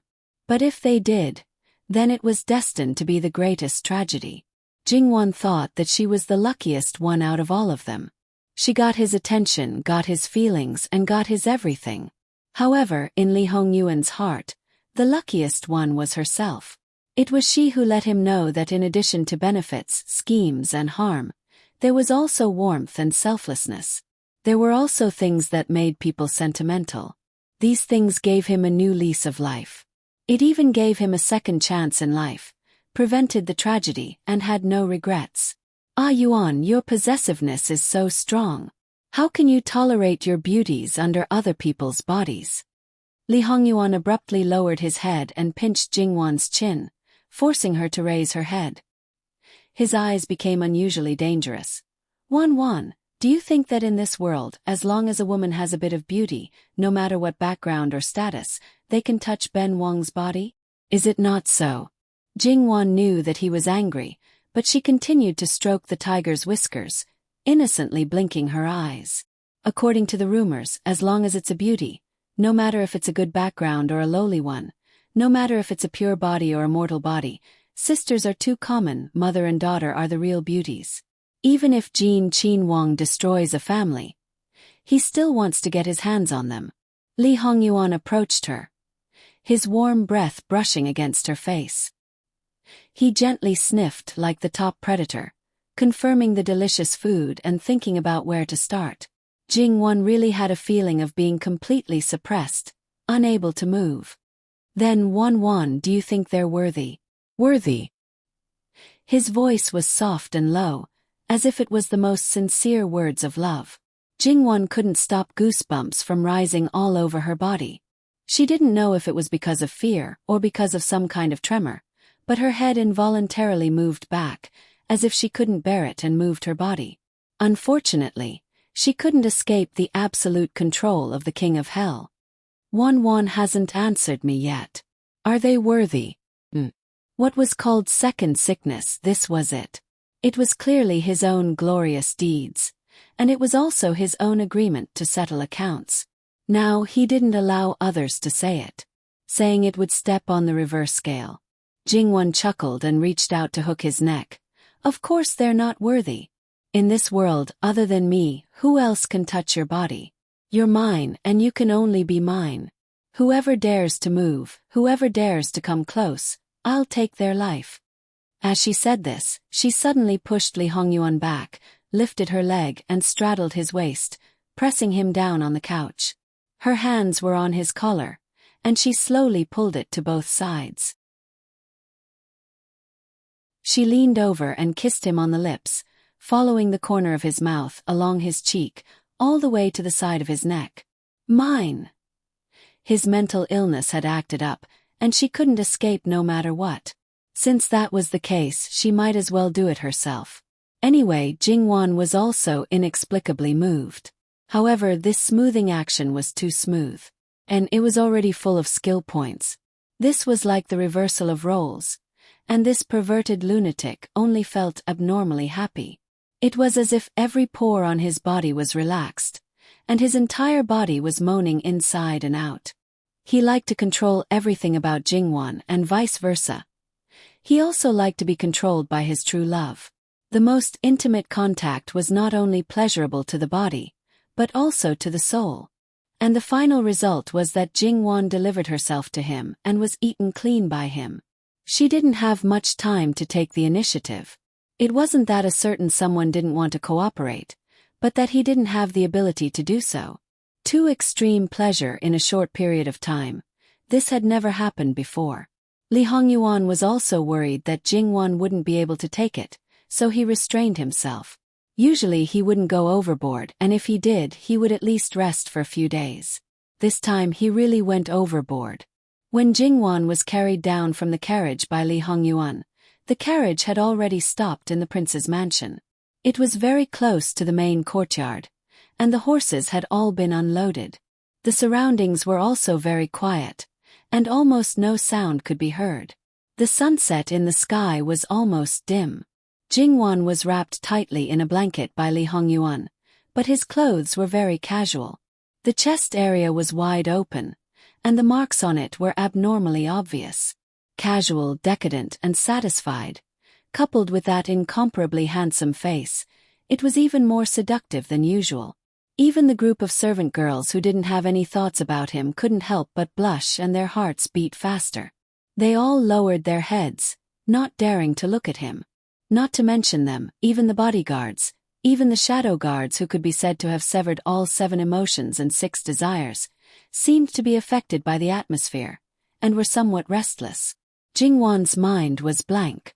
Someone seemed to have not recovered from his illness yesterday, and today he came again. It seemed that his illness was getting worse and worse. Speaking of which, it was not her who made the debts, but she had lost so much. How miserable it was if she hadn't settled the accounts. Jingwan's last thought was that anyway, it was better to settle the accounts as soon as possible. As for some other things that she still wanted to ask, such as about Ruan Fengfei, she had long forgotten them. The next day, Jingwan seemed to be in good spirits, but she didn't do morning exercises, which was enough to prove that she was still a little weak. After tidying up, she went to Great Elder Princess's mansion in a mighty manner. Because of her identity, she didn't wear formal clothes, but used the prince's ceremonial garb. Great Elder Princess accepted the large number of gifts from Jingwan calmly. After all, these things were nothing to her. Great Elder Princess looked at her adopted daughter, who had grown taller and more beautiful. What's more, because she was married, she had a charm that girls didn't have. She was elegant, dignified, generous, and calm. Although not every man would like this type of woman, once he liked her, it would be difficult for him to let her go. No wonder Li Hongyuan, a playboy, could be attracted to her. But at this moment, Great Elder Princess's eyes were a little strange. Foster mother, why are you looking at me like this? Is there something on my face? Jingwan touched her face in confusion. Great Elder Princess smiled and said, I heard that you sent a person to Great Elder Princess's mansion yesterday? Jingwan instantly understood what was going on. So, that maidservant is Great Elder Princess's maid. If so, maybe I should go and have tea with Great Elder Princess. Great Elder Princess was naturally Lu Chengdi's eldest daughter, who was 2 or 3 years older than Li Hongyuan. However, because her biological mother was just a palace maid, She didn't have a high status even though she gave birth to great elder princess. Her husband was also the son of an aristocratic family, but he was the kind of favored son. He was a playboy. Although he was nearly 30 years old, he didn't have a fixed character. He liked to play with cats and dogs and was lustful. Yesterday, he directly asked Li Hongyuan for the maidservant. Because the eldest princess was not favored, no one supported her. Not to mention controlling the prince consort, she was actually a punching bag. Her prince consort often said that it was because of her that his future was ruined, so it was natural that he treated her badly. In fact, he was just mud that couldn't be supported. Because he had a princess wife, he blamed everything on the eldest princess, giving him a perfect excuse to lead a drunken life. However, his family members still believed that it was true. He used great elder princess's money to go to brothels and hire actresses. He used great elder princess's house to raise concubines and concubines' children. Great elder princess emptied her private property for him, but he didn't get anything good. Jingwan knew these things before she married Li Hongyuan. She naturally hated that kind of man very much. She was also angry at great elder princess. After all, great elder princess was a princess. Not to mention her biological mother.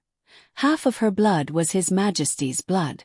If she made a scene, His Majesty would not ignore it for the sake of his face. In the final analysis, she was too soft-hearted. She had someone to rely on, but she was bullied by others. However, although great elder princess was her husband's sister, they were not close to each other at all. If there were no acquaintances present, Li Hongyuan might not know who great elder princess was. In this case, no one would meddle in other people's business. However, maybe she could take this opportunity to teach great elder princess's husband a lesson. She just couldn't stand it.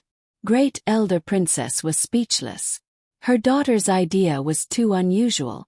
It had been such a short time, but she had already caused a stir in the city. She still wanted to have tea with great elder princess. Do you know what kind of rumors have spread about you? Jingwan smiled indifferently. She is just a jealous woman with a vicious heart. To be more serious, she doesn't deserve to be a royal wife. Before I left the capital for Jiangnan, there were already such signs. Isn't it enough? People say that you are clever, but I think you are heartless. Great elder princess was a little exasperated. Besides, since you know the consequences, why did you do it? You're just a B*TCH. There are many ways to deal with you. Why did you do it in public? You even said that you would throw away the moat. Aren't you deliberately exposing yourself to gossip? How could you do such a stupid thing? Foster mother, don't worry. It doesn't matter. No matter what others say, as long as Prince doesn't say anything, no one can do anything to me. After all, even if it was the emperor, it seems that he wouldn't dare to gamble on whether or not he could find a daughter-in-law who matches Jin Qinhuang's 8 characters. Besides, our Wang Ye is just an idle person. So what if his Wang Fei's moral character is lacking? Jingwan really didn't care about reputation. With her husband's support, she didn't have to worry about the emperor at all. As for why I did it, foster mother, I was forced to do it. Do you believe it? She showed a little grievance. Great elder princess didn't even care about her manners and directly rolled her eyes at her. It showed what great elder princess was thinking. Jingwan sighed in her heart. It was obvious that she was telling the truth, but why didn't anyone believe her? If she hadn't been forced, she wouldn't have taken Prince Jin's life in that case without caring about reputation. Alright, I can't be bothered to explain it to you. It's fine as long as you know what you're doing. However, allow me to remind you that you shouldn't go overboard. Hongyuan hasn't said anything yet, and that's because he still treats you well. However, if he were to change his mind in the future, everything that you've done today would be a huge mistake. By then, you'll be the one to suffer. Thank you, foster mother. Don't go too far. The worst was still to come. Jingwan wiped her tears for herself. Jingwan couldn't be 100% sure that Li Hongyuan wouldn't change his mind, but it was really unnecessary to worry about it in the future. It was purely asking for trouble. She just needed to believe in him now. In addition, this matter spread too quickly. If no one added fuel to the fire, it wouldn't be like this. I even suspect that there was someone deliberately plotting this. Otherwise, it's one thing for a lowly servant to be shameless, but how could she have the guts to do such a thing that would make her master lose face? That person might be dead by now.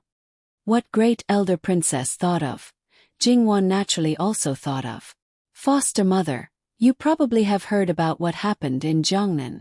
I amassed a lot of money in Jongnan. I just don't know whether they came for Prince Jean and happened to come for me, or they came for me in the first place. You amassed a lot of money because of His Majesty. Great elder princess thought that she knew Jingwon to some extent. And according to the financial resources of Prince Jin's mansion, it was really unnecessary. You are wise, foster mother. Jingwon admitted generously. Then it's okay. Because of His Majesty you are stigmatized. Based on my understanding of His Majesty, if someone dares to do anything to you at this time, He will definitely protect you. Yes. It's more troublesome if the King of Hell finds fault with me. After all, whether it's me or Prince Jean, he will lose face. Prince Jean is not a person who will suffer losses. I've worried for nothing. Thinking of Li Hongyuan's temper and virtue, great elder princess couldn't help having a headache. It was good enough that he didn't make trouble for others. Those who rushed to make trouble for him were either out of their minds or out of their minds. Then they talked about the scenery in Jongnan as usual. Speaking of which, great elder princess had also been to Jongnan. At this time she was more nostalgic about it. Sister Wan, you are finally back? Hearing the voice before seeing the person, it was none other than old Mistress Yu Yao. It seems that Yu Yao came back earlier than expected. When Jingwon entered Great Elder Princess's mansion, she heard from Great Elder Princess that Yu Yao went back to the main residence of the Jiang family with her brother and happened to come back today. It was either noon or the next day. What a coincidence. Hearing this, Great Elder Princess also smiled. She didn't want to say anything about the daughter of her superior who had been led astray. Her son didn't become an official, so she didn't want to say anything. Only this young daughter seemed to be good in all aspects now, which was a great comfort. Liao rushed in hurriedly. When she saw her mother, she realized that she had forgotten herself. She stood properly and said, "Mother, pay my respects to you." "Mother, I'm back." Great Elder Princess nodded and didn't get angry. Old Mistress Yu Yao looked relieved and secretly stuck out her little tongue. She thought that others didn't see it, but in fact, Great Elder Princess and Jingwon saw it clearly. Both of them burst into laughter. Yu Yao turned to Jingwon and said, "Sister Wan, I miss you so much. You have been in Jiangnan for so long." Jingwon held Yu Yao in her arms and said, "I also miss Yu Yao. Our Yu Yao has grown taller and is about to become a big girl." "Isn't she about to become a big girl? I already look like a big girl." Yu Yao stuck out her small chest and said, Yes. Then some people came in. Obviously, they were Yu Yao's companions. There were 2 couples and their children, 4 adults and 3 children. Compared with Yu Yao, these people were much more well-behaved. The 2 men were graceful and well-behaved, while the 2 young women were a little reserved. It was okay in ordinary families, but in Great Elder Princess's mansion, they seemed to be a little unpresentable. However, Jingwon also saw that because Great Elder Princess didn't like them, they were a little afraid of Great Elder Princess. Naturally, Great Elder Princess was more unhappy. It was simply a vicious circle. And the children seemed to be a little bit like their mother. Jingwon's status was obvious, so they saluted her again. Jingwon nodded and asked them to be excused. "Prince Jean is also in the mansion. Your father is accompanying him to the outer study. You 2 brothers can go and have a look." "Yes, mother. We'll take our leave." The 2 brothers left one after another. Without the backbone, Jingwon felt that the remaining people were a little pitiful. In fact, Great Elder Princess was not a fierce person. Did she have to be like this? Great Elder Princess frowned again, But she didn't lose her temper in the end. Princess Jean brought back a lot of good things from the south of the Yangtze River for me. There are a lot of things. You can take some back by yourselves. Yes, thank you, mother. Great elder princess waved her hand and sent them away impatiently. After they left, she sighed to Jingwen. I don't know whether it's right or wrong to choose such a daughter-in-law. In order to reassure the emperor, Great elder princess chose daughters-in-law from small families, who were naturally not presentable in her eyes. Jingwen didn't answer. Everything was like drinking water. Only people knew whether it was hot or cold. As the saying went, if you were willing to give up, you would get something. However, obviously, Great elder princess didn't want to get an answer from Jingwen. Sister, did you bring me a gift? Yu Yao shook Jingwen's hand and asked coquettishly. How can I not bring you a gift? You are becoming more and more unruly. Great elder princess scolded softly. Yu Yao knew that her mother wasn't really angry, so she wasn't afraid at all. What did you give me? Mother, can I go and have a look now? Go. You are making my head ache here. Great elder princess said with disdain. Yu Yao walked away with a smile and ran away as soon as she was out of her mother's sight. They are all debt collectors. Great elder princess rubbed her temples, but there was a smile at the corner of her mouth. Children are not all debt collectors of their parents. Generation after generation, they first collect debts from their parents, and then their children collect debts from them. No one can escape from it. Jingwen, what about you? Is there any good news in your belly? Great elder princess's eyes naturally fell on Jingwen's belly. Under such circumstances, unless one was like Sun Yijia, who got pregnant after getting married, they would definitely be urged to get pregnant. No one could escape. It's fate to have a child. Let nature take its course. Of course, she couldn't tell Great elder princess the truth. Later, Great elder princess wanted to ask her to stay for dinner, but the imperial palace suddenly summoned Li Hongyuan. Before Li Hongyuan left, he sent someone to ask Jingwen. Jingwen directly got up and left. Great elder princess didn't ask her to stay. Even if Li Hongyuan was an idle prince, Great elder princess wouldn't interfere in the affairs of the imperial court. After all, it was a special period. White could be smeared black, so it was better to be careful. At the gate of Great elder princess's mansion, Jingwen and Li Hongyuan parted ways. One went to the imperial palace, while the other went back to the prince's mansion. Li Hongyuan left most of the guards of honor to Jingwen, and he went directly on his horse. In Jingwen's opinion, it was mostly about the matter in Jiangnan. As long as the final result was not out, Prince Jin, as an imperial envoy, was the kind of imperial envoy who left other officials aside. It was impossible for him to refuse to do it. Although he could disobey Emperor Lu Cheng, there should be a limit.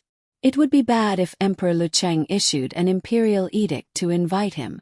Jingwen sat in the carriage, slightly closed her eyes, and fiddled with the Buddha beads on her left wrist with her right hand, thinking about something. There were some things that Li Hongyuan didn't say clearly, but Jingwen could feel the tension from some of the letters. Even if she knew that Li Hongyuan had great power and it was not easy for him to get the throne, she still couldn't help worrying about him as long as the dust didn't settle. She couldn't do anything for him, and she couldn't drag him down. There was the sound of hurried horse hooves, followed by the neighing of the horse, and the carriage suddenly shook. Because of inertia, Jingwen directly hit the wall of the carriage, and it soon came to a complete stop. Jingwen rubbed her aching arm. What happened? Someone rode a horse and hit the carriage, disturbing Wang Fei. Asking Wang Fei for forgiveness. An Yi's voice came from outside the window. Jingwen's brows slightly moved. Daring to ride a horse in the capital, Jingwen had to say good guts. But daring to hit the guard of honor of the living king of hell, that was equivalent to eating 100 bears' heart and leopard's guts. Ask clearly who it is.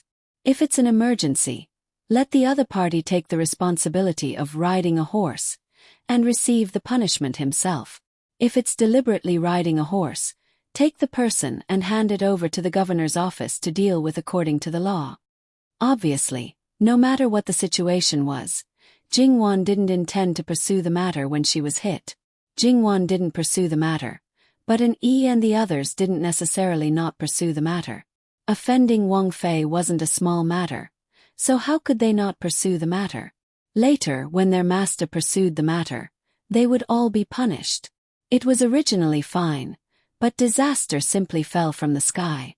However, right now whatever Wang Fei said was what it was. Was this obeying on the surface but opposing on the inside? Absolutely not. Jingwan prepared to continue to close her eyes and rest, but outside. Do you know who this young master is? Jingwan sighed in her heart. With this standard tone of a hedonistic little tyrant, she knew that this matter couldn't be settled peacefully. He had to use his power to bully people. However, it was clear that the other party didn't live in the capital, but they definitely had power and influence. Otherwise, how could they dare to be arrogant in front of the living king of hell? Leaving it for consideration, Jingwan was 80 to 90% sure of the other party's identity. Leaning over, she slightly lifted the curtain of the window and looked outside. There were 7 or 8 strong guards with a deep murderous aura. At a glance, one could tell that they were soldiers who had experienced hundreds of battles. This kind of person should be respected for protecting the country, but now they were being driven by the little tyrant. Moreover, for her husband's face, she couldn't back down. Jingwan put down the curtain and sat quietly, letting an E and the others deal with it. As expected, a conflict immediately broke out between the two sides. At this time, Mama Gong also lifted the curtain and came in. Firstly, she was worried that the horses outside would be startled again. Secondly, Mama Gong heard the noise just now and was 100% sure that Jingwan had been hit. She was worried and wanted to take a look. Jingwan wasn't surprised. Mama Gong had always been careful and didn't hide anything. She directly rolled up her sleeves. No one thought that an accident would happen. Because she was caught off guard, the hit wasn't light and a large bruise appeared on her arm. Mama Gong frowned and took out medicine from a hidden box in the carriage. She applied it on Jingwan's arm and rubbed it. This pain wasn't unbearable. Your Highness, you should already know the other party's identity, right? Mama Gong asked softly. Yes. The He family has been guarding the Northeast since 50 years ago. Now it's the 3rd generation. They have 100,000 soldiers and are known as the Northeast Army. They are like the stabilizing force of Qi Yuan in the Northeast. Unlike other generals, the He family lives in the Northeast border town and returns to the capital every 3 years to report on their work. As far as I know, in the past years, it was the commander-in-chief who came back with about 100 people. This year, it seems that even his family members have come back. Was there something unknown about this? No matter who it is, His Highness won't let them go if they hurt Her Highness. Jingwan was silent. This was an obvious thing. If it was really an accident, she would say a few words to persuade him. But obviously it wasn't. This little tyrant was used to being arrogant. In the Northeast border town, his family was the boss, equivalent to the local tyrant. Naturally, no one dared to do anything to him. Even in the capital, he had the capital to be arrogant. However, he was no longer at the top of the pyramid. If he ran into the hands of the King of Hell, it was like running into an iron plate. Even if he didn't die, he would lose a layer of skin. Logically speaking, the other party was a real fierce army. The guards of the prince's residence were carefully selected, so they couldn't be compared. And E and the others couldn't show their full strength in order to avoid being exposed. However, who told Jingwan to have more people on her side? Moreover, during the training, several people worked together. It took a long time, but the final result didn't change. That little tyrant still wanted to clamor, but his mouth was blocked. Your Highness, how should we deal with these people? And E didn't directly send them to the capital government, but asked again. https://www.bicken.com/11/11807/6654065. HTML. We will deal with it as soon as possible. After reporting, please wait patiently and refresh the page. Please remember the domain name of this book. www.bikin.com mobile edition.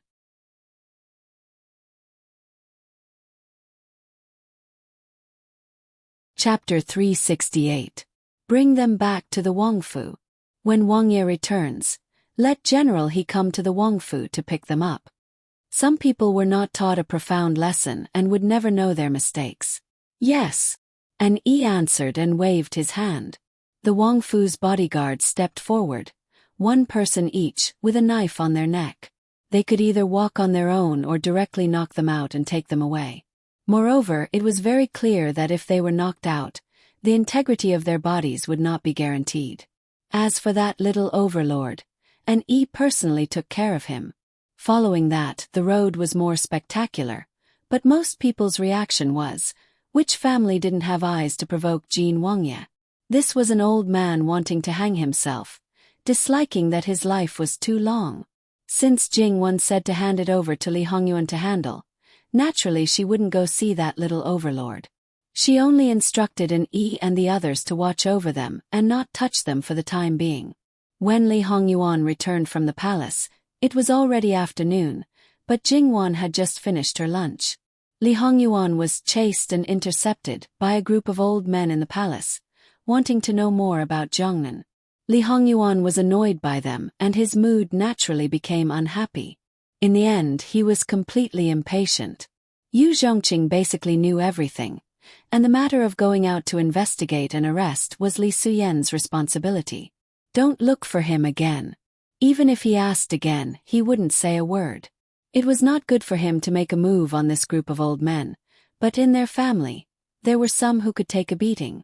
With such a blatant threat, this group of old officials could only pinch their noses and not utter a word. After the wrangling, it was almost time for lunch. Lu Chengdi let Li Hongyuan accompany him to eat.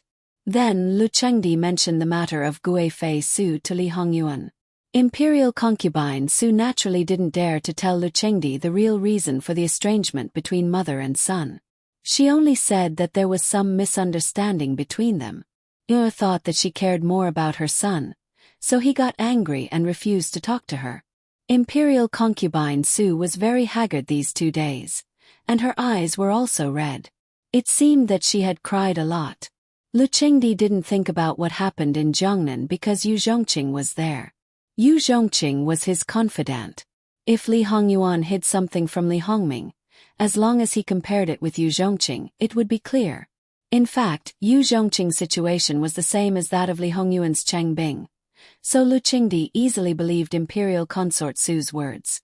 Lu Chengdi didn't know that Yu Zhongqing and Cheng Bing's things were all prepared by him beforehand.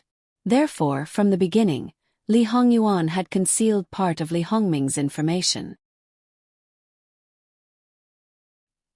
He was also certain that as long as he gave Imperial concubine Su a chance, she would open her mouth to plead for leniency.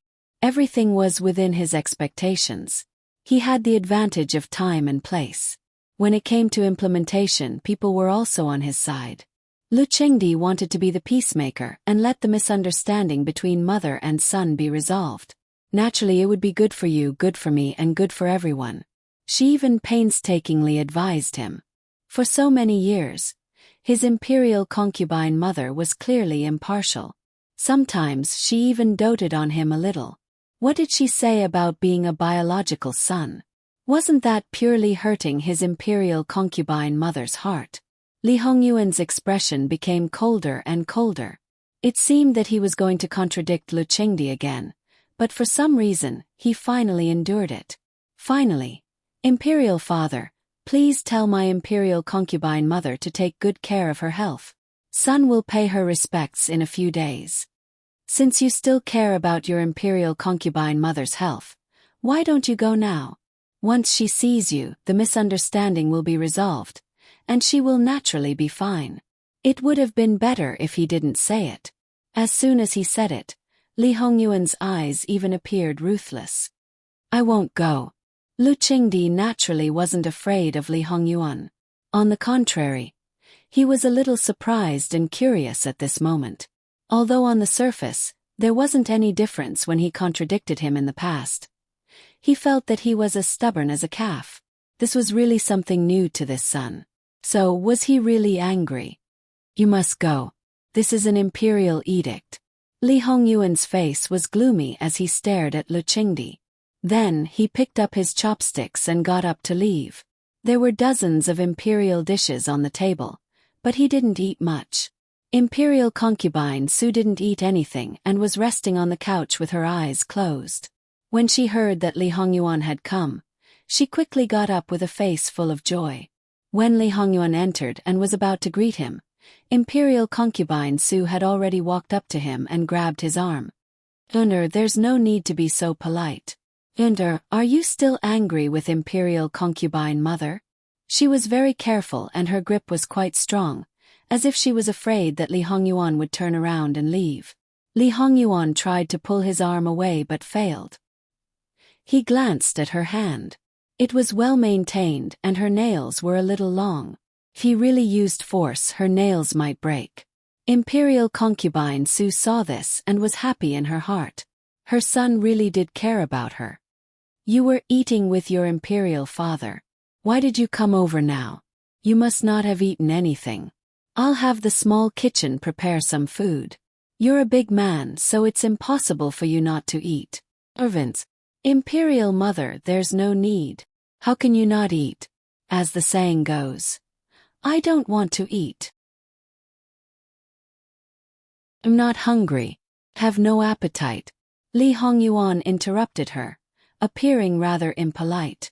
Then, he saw Imperial concubine Su's somewhat startled expression and a trace of annoyance flashed across his face. He blamed himself, but refused to apologize in a fit of pique. Imperial concubine Su laughed. If there's no need, then there's no need.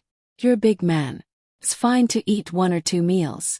Li Hongyuan looked away. Imperial mother, if you have something to say, just say it. This son still has something to do. What could Li Hongyuan have to do? In Imperial concubine Su's eyes, he was still angry. Then sit down and talk. There's no need. Thinking about it, some things can be solved with just a few words. Imperial concubine Su was helpless. Some things couldn't be explained clearly and would only make things worse. After some consideration, she mentioned Yu Zhongqing and Lu Qingdi without the slightest doubt. You've already made arrangements.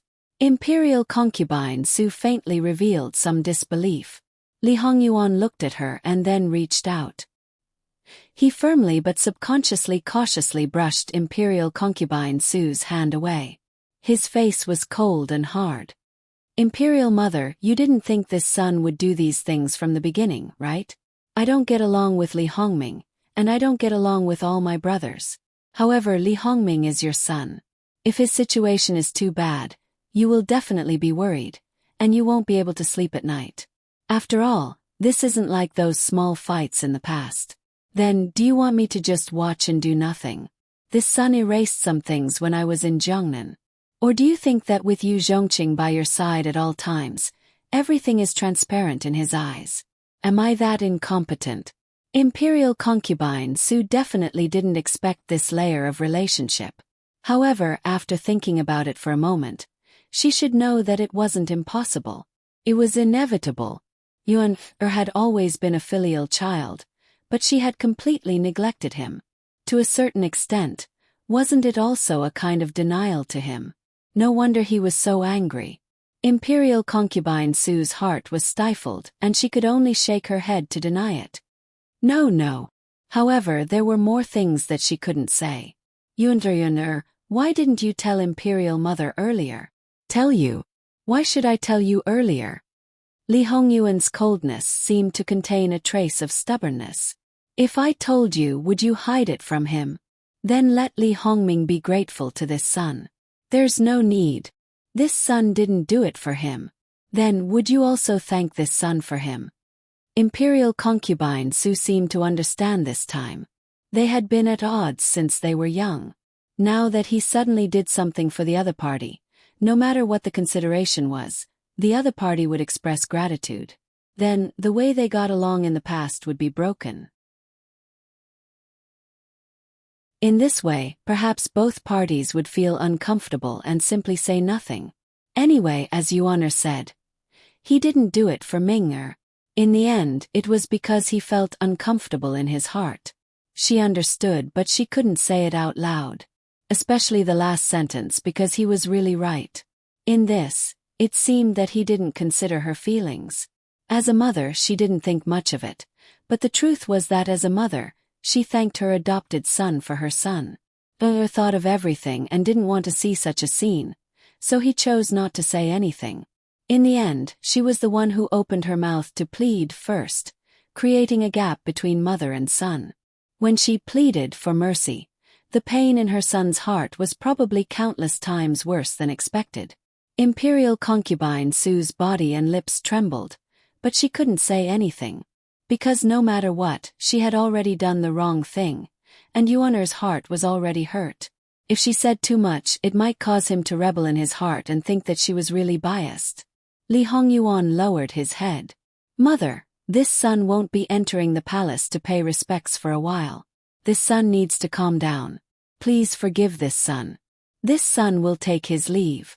Imperial concubine Su could only watch Li Hongyuan's back as he left, seemingly lonely and sad.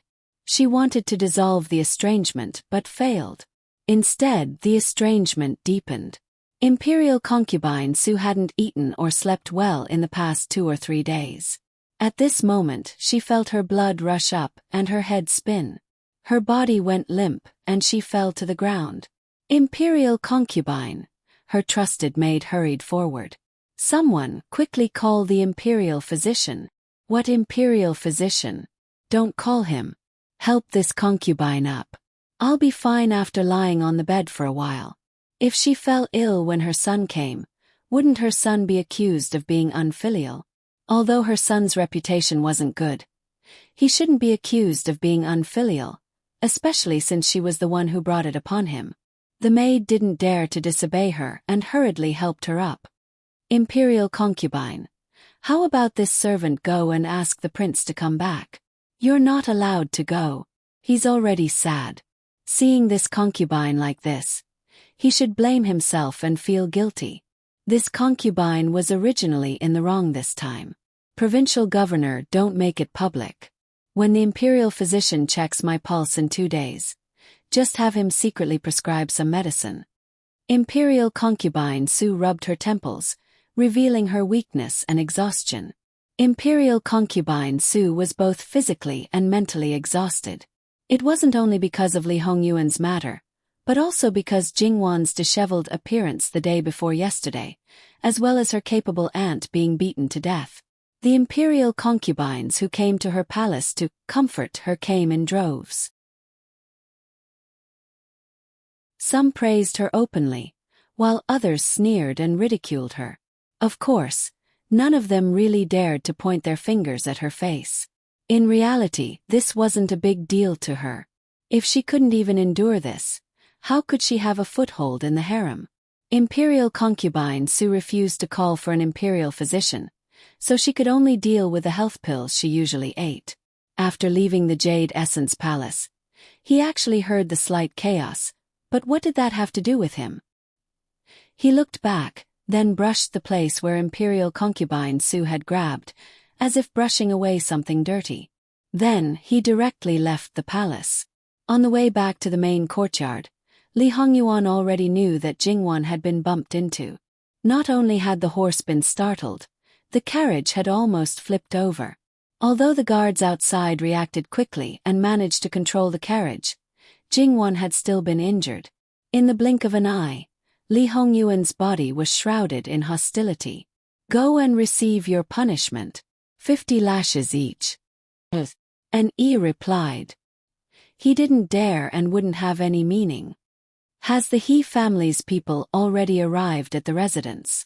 Yes, but Wang Fei said to wait for Wang Ye to come back to deal with it, so she didn't let the He family's people in. Although the He family's people temporarily left, they should have left people near the residence. Seeing that master has returned, they should come again soon. When this prince entered the palace, I met with General He. Go break his arms and legs. If the He family's people come again, block them for this prince. Yes. Jingwan was a little surprised to see Li Hongyuan at this time. Because she was alone, she ate relatively quickly. The people in the palace should still be eating at this time. Jingwan didn't think too much about it. She just ordered the servants to prepare some food. It didn't need to be too sumptuous, but it had to be fast. Li Hongyuan didn't have an appetite and didn't want to eat. I'm sorry, but I'm really hungry now. While waiting for the food, Li Hongyuan hugged Jingwan and kissed her. Jingwan didn't push him away. After being married for more than half a year, she guessed that this man was not only crazy but also had skin thirst. The longer they were separated, the more clingy he became. However, this kind of situation only happened to her. Moreover, this man really was a bit of a neat freak. Because he wanted to settle accounts with her. In order to settle accounts as soon as possible, Jingwan did some research on his past. The best person to find out was naturally Eunuch Mu. Therefore, when Eunuch Mu came back to report the news, Jingwan asked him. In order to create a strong and loyal image for the male master in front of the female master, Eunuch Mu naturally told her everything he knew. Li Hongyuan didn't like being served. He basically did the daily bathing and dressing himself. Occasionally, he would ask someone to wipe his back. The only thing he needed others to take care of was his hair. From a long time ago, it was Eunuch Mu who did this. The palace maids and maids couldn't get close to him at all. Every time Eunuch Mu did it, he had to wash himself clean first. If he was dissatisfied with anything, he would be in trouble. It was true that Li Hongyuan doted on them for 7 days. And it was also true that many women loved Li Hongyuan so much that they fell deeply in love with him. However, Wang Yi did not even touch a single one of them. Those who lasted for 7 days were all relatively special women. They were basically acting in concert with Li Hongyuan to make outsiders believe that Li Hongyuan was indeed lustful. At the same time, it also balanced the women who stayed by Li Hongyuan's side for 1 or 2 days, so that no one would suspect that Li Hongyuan did not touch any of them. According to Eunuch Mu, the prince disliked those women because they were dirty. When they were close to him, their breaths were dirty. After knowing this, Jingwan touched her chin. She really couldn't believe it. Her husband's virginity might have been ended by her. Although she didn't directly ask Eunuch Mu such a question, Jingwan could almost come to this conclusion. Eunuch Mu was 7 or 8 years older than Li Hongyuan. He had been with Li Hongyuan since he was 5 or 6 years old. No one knew more about Li Hongyuan's private affairs than he did. It was no wonder that Jingwan was so surprised. Putting aside Li Hongyuan's skill in flirting, and the way he did it in bed at the beginning, he was clearly a master among masters. He didn't seem like someone who had never tasted the taste of sex before. However, from Muan's point of view, it seemed that he didn't need to tell such a lie. After all, no matter how dissolute and absurd a man was before marriage, as long as he didn't have anyone except his wife by his side after marriage, he could be regarded as a first-class man in a woman's eyes. Except for her, no one would feel a little uncomfortable. Before the princess got married, she would specially send a maid to test the marriage. Eunuch Mu must have the same idea. There was no need to make up a lie that Li Hongyuan had never touched a woman. So, someone was just gifted. He was so fierce and energetic in bed. In fact, it was because he had been accumulating it for a long time. Jingwan patted her head. She didn't pay attention to it and got it dirty. However, Jingwan was really happy about this. She didn't even notice that the little discomfort buried deep in her heart had disappeared without a trace. Therefore, when Li Hongyuan was intimate with her at this moment, she just let him be. Even when the maid came in and out, she didn't push him away. Li Hongyuan's eyes flashed slightly. What he once understood was from the words of the shadow guards, and what he knew was from her appearance. Now he understood her heart more and more. Now he was almost certain that something must have happened during the time he was not around. It was obviously a good thing for him. After that, during the meal, Jingwan kept putting food into his bowl with a smile. Sometimes she even fed him directly. Li Hongyuan directly held her in his arms. Jingwan didn't object and fed him naturally. Li Hongyuan thought that she would be willing to feed him mouth to mouth. He glanced at the maid, who lowered her head and wished she could shrink her head into her stomach. Li Hongyuan didn't do that in the end. Perhaps from now on, he didn't need to deliberately train her. Wan's awareness would be deeply ingrained in her bones. Li Hongyuan's stomach was full, and his heart was satisfied. Jingwan wanted to take a nap, and Li Hongyuan also accompanied her. When she fell asleep, he got up and called Nanny Gong and Eunuch Mu. After asking, he got the answer. Li Hongyuan couldn't help laughing. How could this be described as a vinegar jar? It was clearly a sea of vinegar. She was so happy just because he hadn't touched other women before. Her possessiveness wanted the unity of body and mind. She wanted everything. If one was missing, she would probably abandon it like a worn-out shoe. In this life, Li Hongyuan had kept his chastity not only because he knew that Jingwan cared about this aspect. In fact, in his previous life, his desires had been relatively indifferent. 'Cause he was a prince, he was like most men. He had never cared about other women's feelings, let alone serve them wholeheartedly. As long as he was satisfied, it was fine. In reality, other than certain places that they had to touch, including his princess consort, it seemed that they didn't have much intimate contact with him. After a certain amount of time, they would naturally separate. There was not a single exception. Because he was gifted, every time he slept with them, they were very unwilling to get close to him. They were even a little afraid because he was too ruthless and brought them only pain and no pleasure. They suffered every time. Anyone would be unhappy. They were unhappy, and Li Hongyuan was naturally disdainful. They just wanted a child and tried their best to seduce him. Haha, what kind of person did they think Li Hongyuan was? Therefore, those women were no different from the cold palace. Later, when he became the emperor, he was first in the chaos of war. After the country stabilized, his health gradually deteriorated. The number of times he entered the harem could be counted on one's fingers. Moreover, he felt bored in bed. Thinking about the only night with Jingwan, he could have some fun. In the last few years, he didn't enter the harem at all. As for the empress, who the hell was that? Except for consort Xian, who was in charge of the harem, there was no other woman above the rank of consort. The court officials knew about his health condition, and he was known as a tyrant. There were only a few women in his harem, and no one dared to say a word.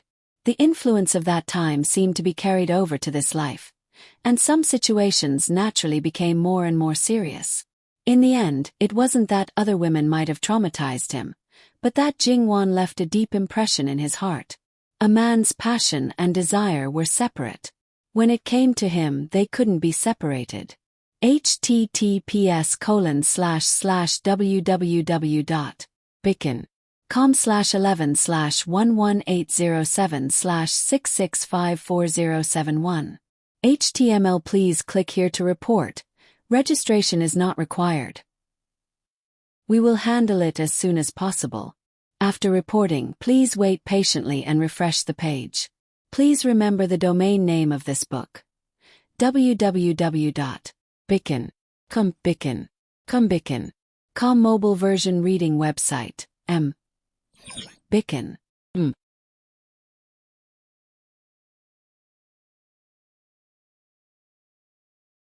Chapter 369. The He family's people came. Li Hongyuan lazily asked. Yes.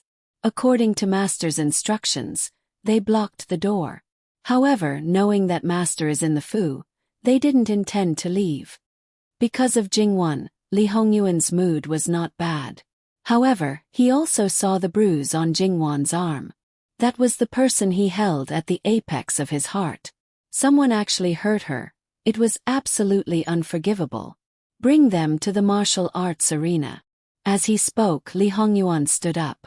Although it wasn't a good time to move his muscles and bones, but for a living king of hell who would do whatever he wanted to do, Did he need to pick a time to do something? Naturally, he didn't need to. Inside the martial arts arena, there were weapon racks on both sides. Although they might not be used, there were all kinds of weapons. Li Hongyuan took the spear that he was most comfortable with. The spear was more than 1 zhong long. The body of the spear was pitch black and carved with exquisite patterns. The surface was faintly glowing. The spearhead was bright and the cold light was threatening. With a flick of his hand, he grabbed the end of the spear and skillfully shook it. The entire body of the spear shook and made a buzzing sound. After that, he executed a set of spear techniques. In his hands for a long time, it was as if he was using his arms and fingers. As the saying goes, the body is like a swimming dragon, graceful like a startled swan.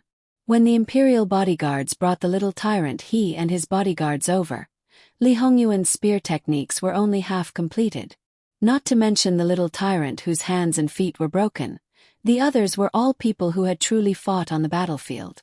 At this time, when they saw Li Hongyuan, they couldn't help but be aghast. It must be known that Jin Qinhuang's illustrious reputation was something they had all heard of. However, seeing the other party in this manner, some of the rumors were instantly shattered. At the very least, this man absolutely couldn't be useless. That cold, murderous aura, every move, every style, all revealed a murderous intent. This wasn't a prince who lived like a prince, but a killing god who walked down from the battlefield. At this moment, their eyes were all on Li Hongyuan. They forgot about the little Gongzi that they were supposed to protect and let him lie on the ground like soft mud. After a set of spear techniques was completed, the spear was stuck on the ground with a bang. It felt as if the ground was about to split open. Li Hongyuan's figure was like the gun in his hand, a pole. 2 people in a team. Come and fight with this prince. If you win, this prince will consider meeting the He family. If you lose. Li Hongyuan's eyes fell on little gangster He. He suddenly curled his lips into a smile. It was supposed to be an extremely seductive smile, but at this moment it made people shudder. It won't be as simple as breaking your arms and legs. After all, little gangster He only had his joints dislocated, and his bones weren't really hurt. These soldiers who were temporarily acting as guards wanted to save him without hesitation at that time, but when they realized this, they restrained themselves. However, at this moment, they thought of what the people in the prince's mansion said at that time. You should be glad that the master doesn't have the time to deal with you now. If the master did it himself, even if you didn't die, you would be half dead. Now they believed it without any hesitation. Li Hongyuan was standing in the middle of the field, so they didn't have a choice.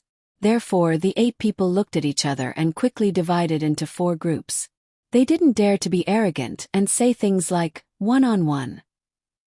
They also didn't feel that Jin Qinhuang was looking down on them. There were some things that people with discerning eyes could see. Moreover, they were able to mix in from new recruits to veterans. They often had a beast-like intuition that allowed them to survive on the battlefield again and again. The strength of the enemy, they could basically sense it at first glance. Choose your own weapon. Seeing that you are guarding Qi Yuan's territory, this prince will remind you. If you don't show your ability, you will die in vain. In the capital, this prince has killed a few people. Killing is killing. There's no difference whether it's a noble or a lowly one. That's right, these people were loyal to the country, so Li Hongyuan slightly respected them. The 2 people's hearts trembled. They didn't dare to be negligent in the slightest. They chose their weapons and directly attacked. They were boorish people and didn't pay attention to any rules. Because on the battlefield no one would talk about rules with you. Moreover, these people, although they had been trained, but more of their killing skills were trained on the battlefield. They didn't talk about any moves. They only had one purpose: kill, kill, kill. In reality, ever since Li Hongyuan came back, he really didn't have a chance to use his real strength. He usually practiced his moves. Even when he looked for Fu Yunting to feed his moves, he still had a sense of propriety. Even last year at White Dragon Temple, because he wanted to put on a trick of injuring himself to gain the enemy's confidence in front of Jingwen. He only used about half of his strength. Also, when he encountered an assassination on the way to the Summer Palace, he still mostly vented his emotions. But now his blood was really boiling. Boiling, of course, he didn't show any mercy. Moreover, he spent a lot of time on the battlefield in his previous life. Even the emperor had to take the lead, because at that time, Li Hongyuan was truly crazy and fearless. The people he was facing were indeed people who had been on the battlefield and killed many enemies. However, ever since the He family took over the northeast of Qi Yuan, there had never been a large-scale war. Compared to what Li Hongyuan had seen and experienced, it was a far cry from what he had seen and experienced. Moreover, he knew all kinds of ways to use it on the battlefield. Li Hongyuan used his real strength, and the aura on his body became more and more obvious. Then not long after, blood could be seen. Throat, heart, eyes, and even lower body. In Li Hongyuan's eyes, the experienced people seemed to be full of openings. There was no way to avoid or escape. Fortunately, Li Hongyuan always stopped at the last moment and didn't cause any serious damage to them. This was enough to show that he had super strong control of his strength. The more he was like this, the more terrifying it was. This meant that he really could easily control the life and death of his opponents. And Yi and the others knew that their master was very strong, but they didn't know how strong he was. Now that they saw it, it was probably beyond their expectations. However, with just these two people, it was impossible for their master to use his full strength. They could feel that Li Hongyuan's current state would be very disappointing if he continued. If he was disappointed, he might really kill them. In fact, as Li Hongyuan said, it was nothing if he killed two people. However, these people couldn't be killed. Because if they were killed, it would probably cause the entire northeast army of 100,000 people to not hide it from their master or the imperial family. Thinking about it, they knew that they were risking their lives at the border. In the end, their brothers who went through fire and water didn't die on the battlefield, but were inexplicably killed by the Wangye of the country they were loyal to. How could they not be angry and sullen? At that time it was hard to say what the consequences would be. And Yi thought for a moment. 2 more of you go. Making a decision without authorization. And Yi was also prepared to receive punishment later. And Yi could see it clearly, and so could these soldiers. Without hesitation, they directly chose their weapons and charged forward. They originally thought that it might be the result of 1 + 1 = 2, but in fact, it was far greater than 2. As the direct opponent, Li Hongyuan could naturally clearly feel it and quickly discovered the reason. It wasn't that the 2 people who came later were stronger, but because the 4 people formed a small formation with both offense and defense. Thus, how could the power not increase?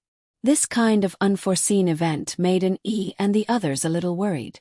Their standing posture involuntarily changed, ready to attack at any time. However, they quickly discovered that their worries were unnecessary. Although it was a formation, Li Hongyuan immediately saw that this small formation had been simplified and couldn't display its full power. Moreover, there were also flaws. If his guess wasn't wrong, the complete formation should be 8 people, perhaps just adding the 4 outside the field. Li Hongyuan's offensive was slightly restrained. It looked like he was being suppressed. However, he seized the flaw and destroyed the formation in one fell swoop. The original power plummeted. Perhaps because they were caught off guard, the effect of 1 + 1 was less than 2. As a result, the field returned to the initial situation. The 4 people had more and more wounds on their bodies. Perhaps it was about time. Li Hongyuan used his long spear to send them flying one after another. The 4 people who smashed hard on the ground only felt their chests tremble slightly and coughed up blood slightly. However, they didn't have any resentment. Instead, they looked at Li Hongyuan with excitement and reverence.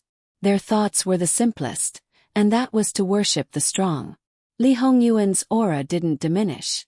Again. When the remaining 4 people heard this, they immediately went on stage.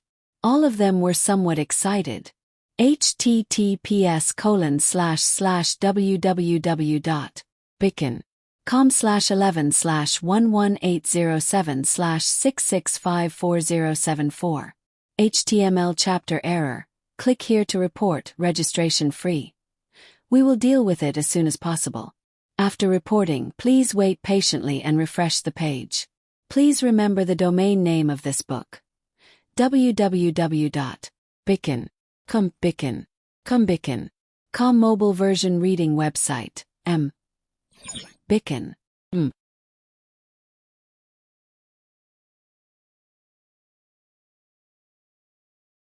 Chapter 370. The people of the Wangfu were in awe of Li Hongyuan, but these soldiers were purely in reverence. It was mainly because of the first impression and the degree of understanding of the real Li Hongyuan. Don't look at how these soldiers were like now. If they really worked for him like an E and the others, it wouldn't be long before they would be like them. Thinking about it this way, they were a bit envious of these soldiers. As the saying goes, ignorance is bliss. These words weren't false at all. The last four, as expected, had the same ending as the first four. However, the light in these people's eyes was even more intense. After watching the battle, an E was thoughtful. He seemed to understand a little bit of his master's purpose for suddenly doing this. Beating around the bush to deal with people had never been their master's style. His muscles and bones were completely relaxed.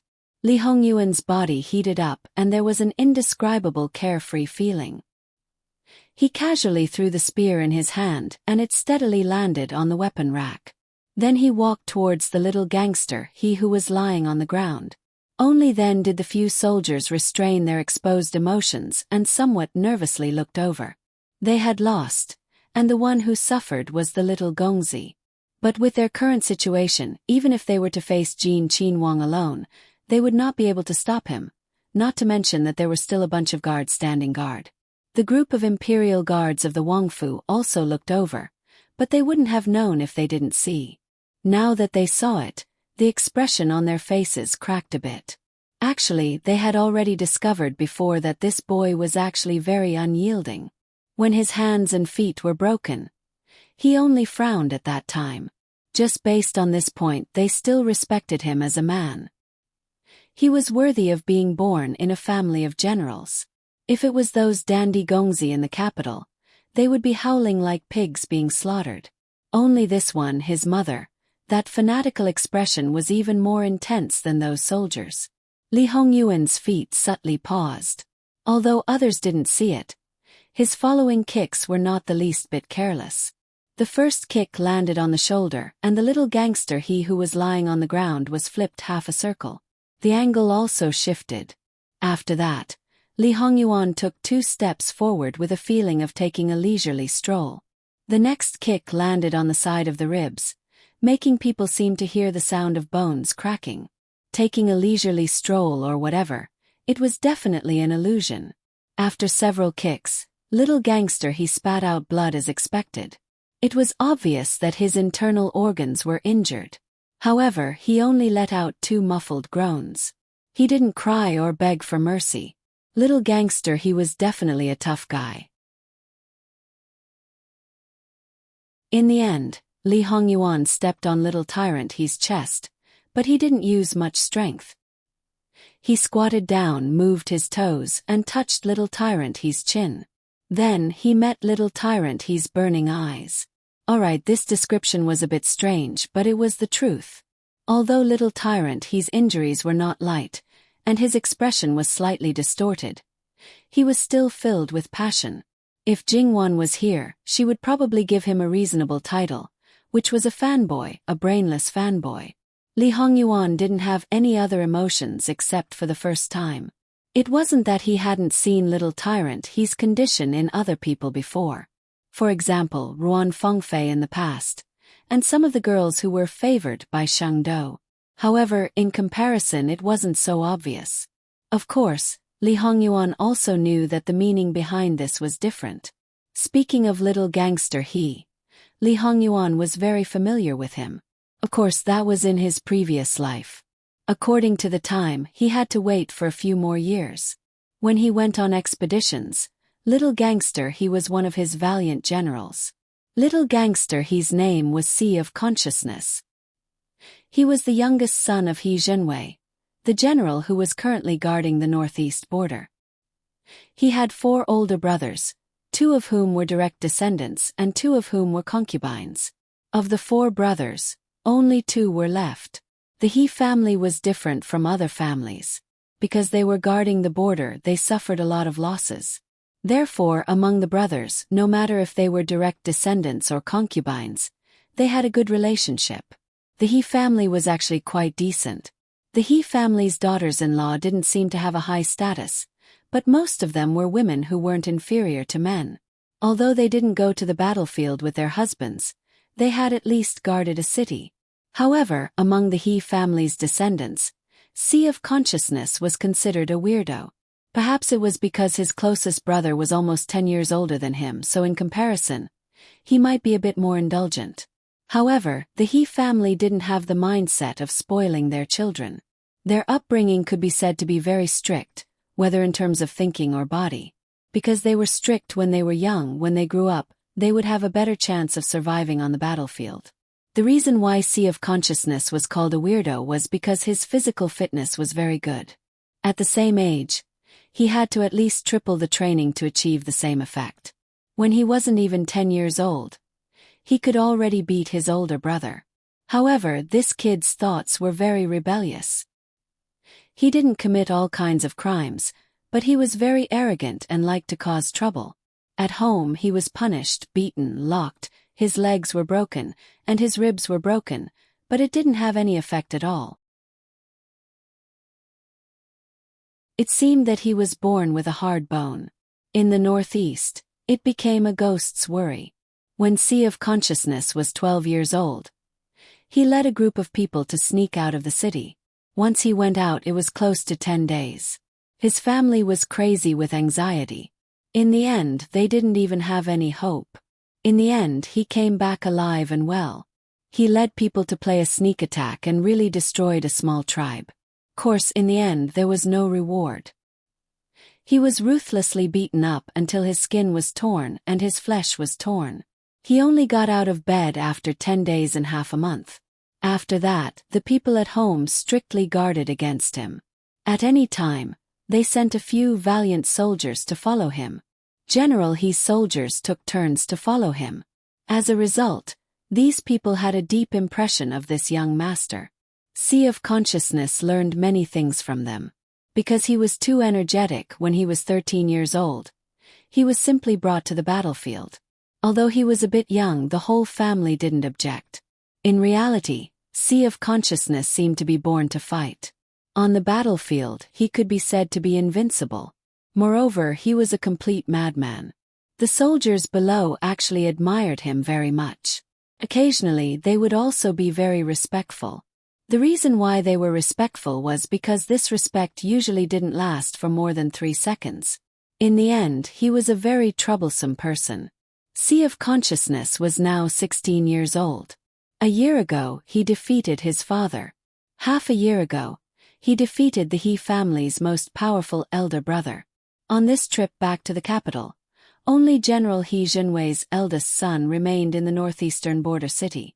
The rest of He Junwei's branch had all returned to the capital. Speaking of which, Sea of Consciousness was what He Junwei was most worried about. He was afraid that he would cause trouble again. The capital wasn't like the border city. If he caused trouble in the border city, for the sake of the He family, basically no one would care too much. In the capital, if he accidentally offended the influential officials, the He family might not be able to settle it. Because the He family guarded the border, it could be said that they worked hard and contributed a lot. His Majesty treated them well, and they also had some responsibilities. However, as long as one was smart, they should know that in this kind of situation, they needed to be more careful. If anything happened, they would be ruthlessly attacked. But they didn't think that something would still happen. Moreover, it was to hit a big iron plate. When the He family found out that the rascal rode a horse on the street and collided with Jin Qinhuang's carriage, not only did he not apologize, but he also dared to act violently and was arrested by the people of Jin Qinhuang Fu. They were angry and anxious, causing the family to be thrown off their feet. Before returning to the capital, they specially warned him, especially Jin Qin Wang, to never ever offend him. They even enlarged the logo of Jin Qin Wang Fu a lot, wishing that they could directly stuff it into his brain. After entering the capital, they also restrained him. Who knew that because they had just entered the capital, there were many things to do and they were exceptionally busy. Going out would cause a big disaster. Although they quickly found out that Jin Qin Wang wasn't in the carriage, Jin Qin Wang Fei was. The more noble a woman's status was, the more delicate she was in their eyes. She couldn't be touched. If something bad happened to her, it was simply asking for a person's life. However, there was one more thing to be thankful for. That rascal didn't act impulsively. Perhaps he realized that something was wrong, or perhaps he was persuaded. Otherwise, based on his martial strength, if he let loose and fought, it would be like fighting on the battlefield. It would be strange if he didn't die. Li Hongyuan looked at He Zhihai. In his previous life, he was familiar with him after he ascended the throne. At that time, he was the only adult male left in the He family.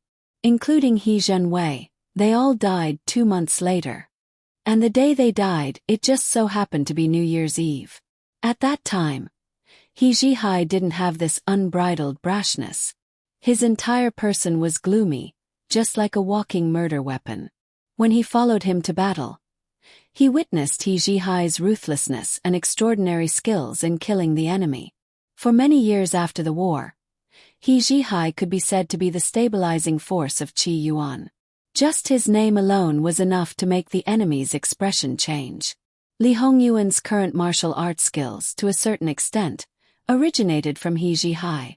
However, He Zhihai wasn't suitable to be a commander-in-chief of the entire army. He was only suitable to be a general who charged and broke through the enemy lines. Moreover, he was the kind of general who needed someone to assist him and mobilize the troops for him. He was only responsible for charging and killing. It wasn't that He Zhihai was a boorish man who didn't understand the art of war and strategy.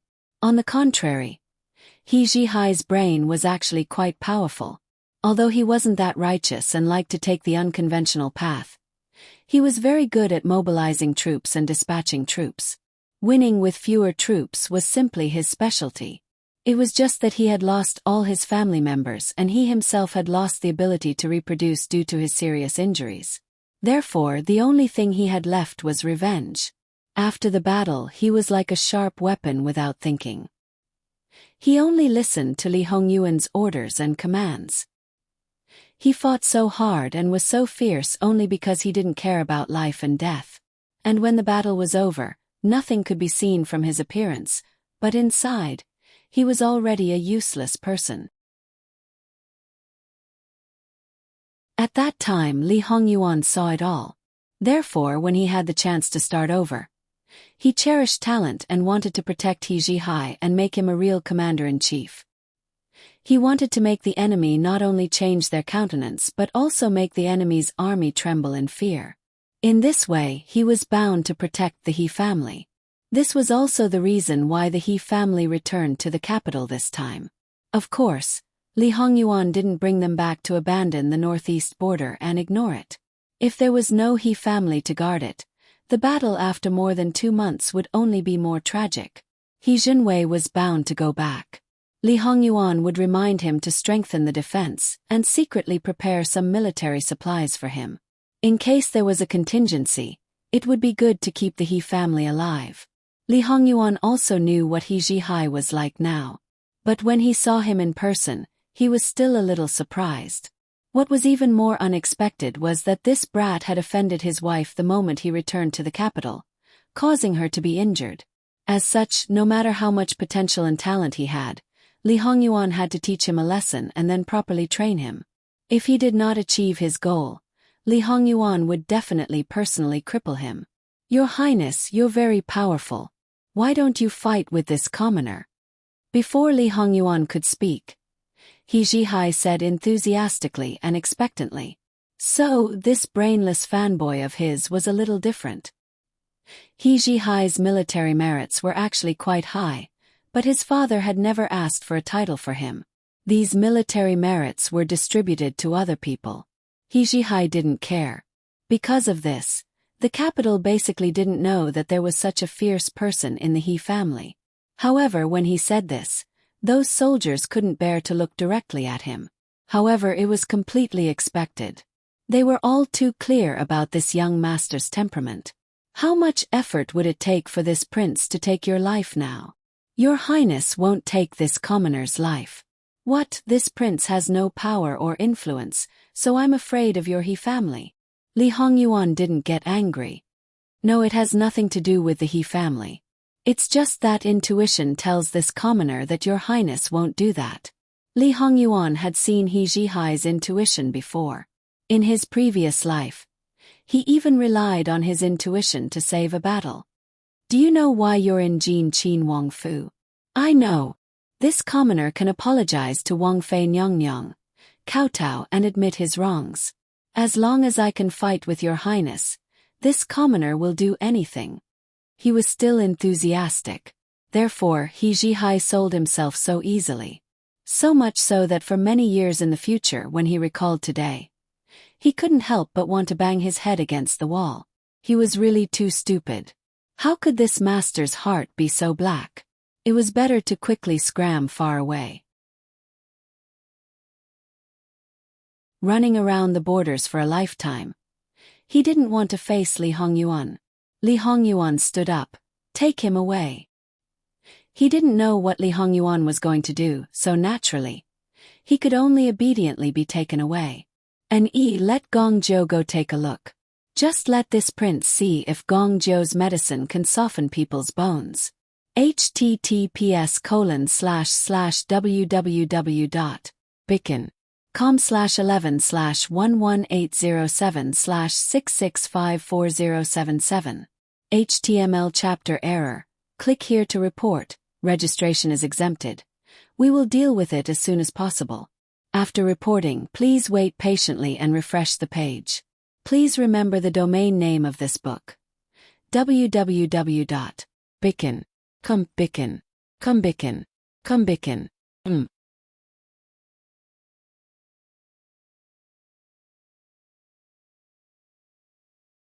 Chapter 371. After Li Hongyuan finished dealing with He Jihai, he went back to accompany his wife to sleep.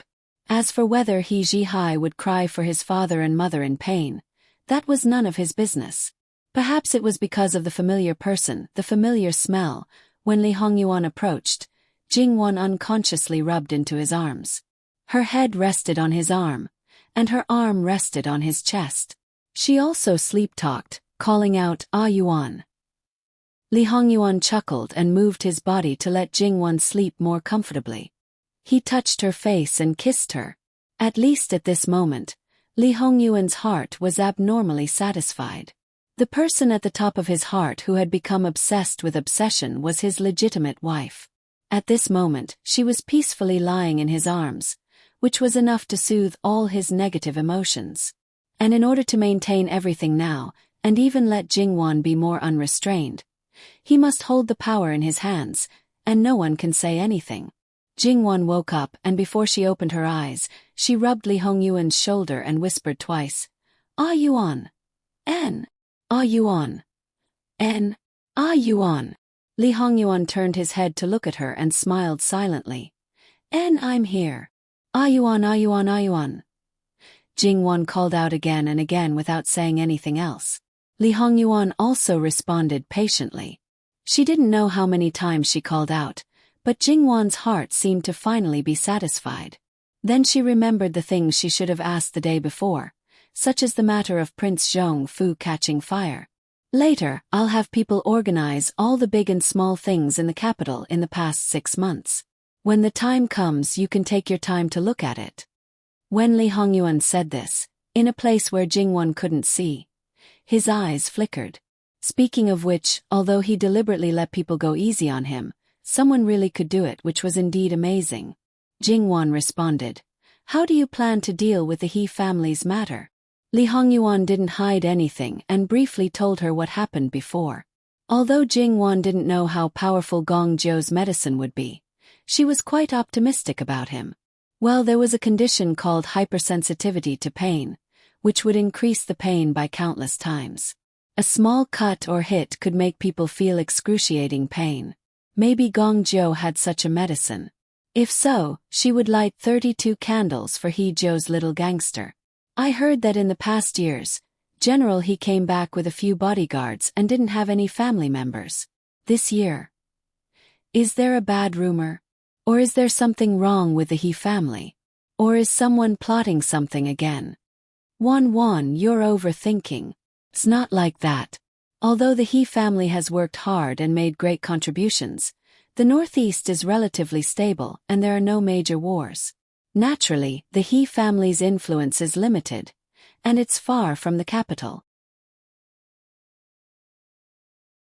Similarly, the He family guards the Northeast and basically has no contact with the capital. No matter how fierce the fight for the throne is, it has nothing to do with them. No one from the He family is in the capital, so the sky is high and the earth is far away. Therefore, the He family could be considered another kind of neutral party. The reason why so many people from the He family came back this time is because there's something strange going on at the northeast border. There might be a major war before spring next year. It's not appropriate for the entire He family to guard the northeast. If something unexpected happens, some people should be avoided as much as possible. So, Yuan, you're the one who facilitated this. Li Hongyuan's voice was muffled as he responded. Jingwan chuckled. I know that Yuan is very resourceful, so he must have received some accurate information. However, the imperial court might not know about it. Even if they knew, they probably wouldn't care. After all, the Northeast has been relatively stable for many years. Why would there be a major war suddenly? If there really is a war, or if there are heavy casualties, they might even push the blame on the He family. There's rarely a time when there's an adequate supply of provisions. The He family's Northeast army is no exception. If there's a major war, even an iron army will be like a sick cat without the support of provisions. Since Yuan can't bear to do that, he must have prepared more than just a few members of the He family. She knew what he was secretly preparing. Wan knows me well. Don't flatter me. Li Hongyuan chuckled. I'm telling the truth. Moreover, in her previous life, the imperial court really did push all the blame on the He family. They said that they didn't supervise the situation properly. If He Zhihai wasn't the only one left in the He family, they might have even accused them of treason.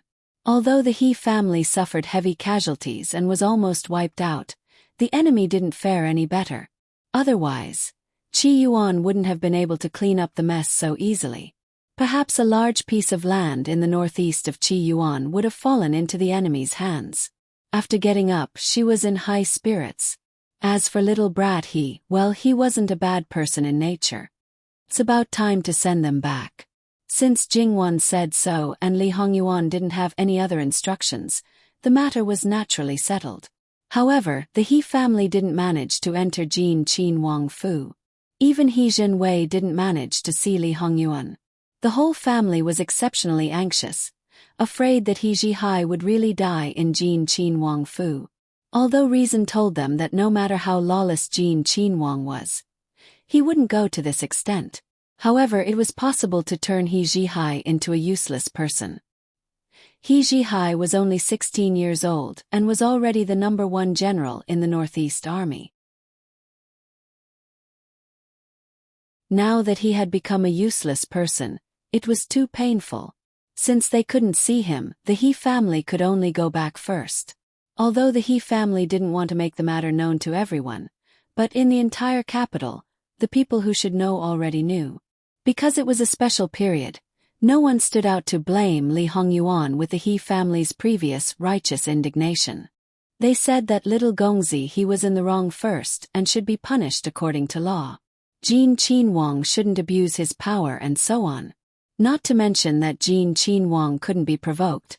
This was an occasional case. If any action was out of line, Lu Chengdi, who was still in a fit of anger, might label them as forming a clique. Let's wait for one more night. If I still don't see him tomorrow, I will directly enter the palace to see His Majesty. He Zhenwei's resolute face was surrounded by deep worry at this time. This evil creature, when he comes back this time, I will break his legs and make sure he can't get out of bed before he returns to the border town. Seeing His Majesty if possible, the He family didn't want to take this step.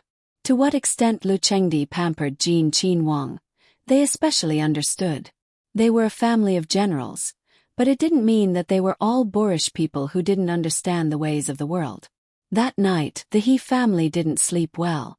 After breakfast the next day, He Zhenwei decided to enter the palace. But before entering the palace, he still made a trip to Jin Qinhuang Fu to see if there could be a turn for the better. The result of this trip was somewhat unexpected. From afar, he saw the gate of Jin Qinhuang Fu open and a group of people came out. Who else could it be if it wasn't He Zhihai and his 8 guards? He Zhenwei hurriedly sped up. When he got closer, the gate of Jin Qinhuang Fu closed again. The other 8 people were still okay. Their clothes were a bit tattered and there were bloodstains on them, but their spirits looked good. Only He Zhihai was supported by people and looked half dead and dying. He Zhenwei's heart thumped. He had never seen his son like this. Even when his legs were broken and his ribs were broken, he was still able to toss and turn with full energy. He Zhenwei's body trembled and his lips trembled, but he didn't say anything. Let's talk when we get back to the Fu, quickly. Being on the battlefield all year round, this military doctor definitely couldn't be lacking. This time, the most powerful military doctor in the Northeast Army also came back. A large group of people surrounded him, anxiously waiting for the diagnosis results. The 8 military men looked at each other in dismay. That they actually wanted to say little Gongzi was actually fine, but forget it, now they couldn't get a word in edgewise. After the military doctor's diagnosis, his expression was a bit strange, but the He family became even more restless because of him. The military doctor slightly paused. Does little Gongzi's body have any special feeling right now? It's all in those places. He Zhihai was weak. Pain, it hurts little Yi to death. His mother, for the whole afternoon and the whole night. He had never been in so much pain. The He family members looked at each other in dismay. That this evil creature was the kind of person whose bones were dislocated and immediately climbed up a tree to steal birds, the kind of person who climbed up the house to tear the tiles. He actually cried out in pain. Other than that, the military doctor continued to ask. He Zhihai rolled his eyes, understanding the military doctor's meaning. Little Yi is very good, I'm not crippled or disabled, old man, can't you diagnose? The military doctor touched his grizzled beard, the expression on his face relaxing. It seems that little Gongzi is indeed fine. He turned around and faced the He family members. Little Gongzi's body does have some injuries, but he has already taken medicine, and the effect is obvious. This old man will prescribe some more medicine, and it won't take long for him to recover. The He family members heaved a huge sigh of relief. What exactly happened? He Zhenwei asked. Only then did the guard open his mouth and explain the whole matter. The He family members' expressions were very strange. So, little brother is in so much pain that he's hovering between life and death. He has been howling for too long, and now he has no strength at all. Fourth brother, shut up. He Zhihai flew into a rage out of humiliation. https://www.bicken.com/11/11807/6654082. HTML chapter error. Click here to report, no registration required. We will deal with it as soon as possible. After reporting, please wait patiently and refresh the page. Please remember the domain name of this book. www.bicken.com. Bikugo mobile reading website. Bicken.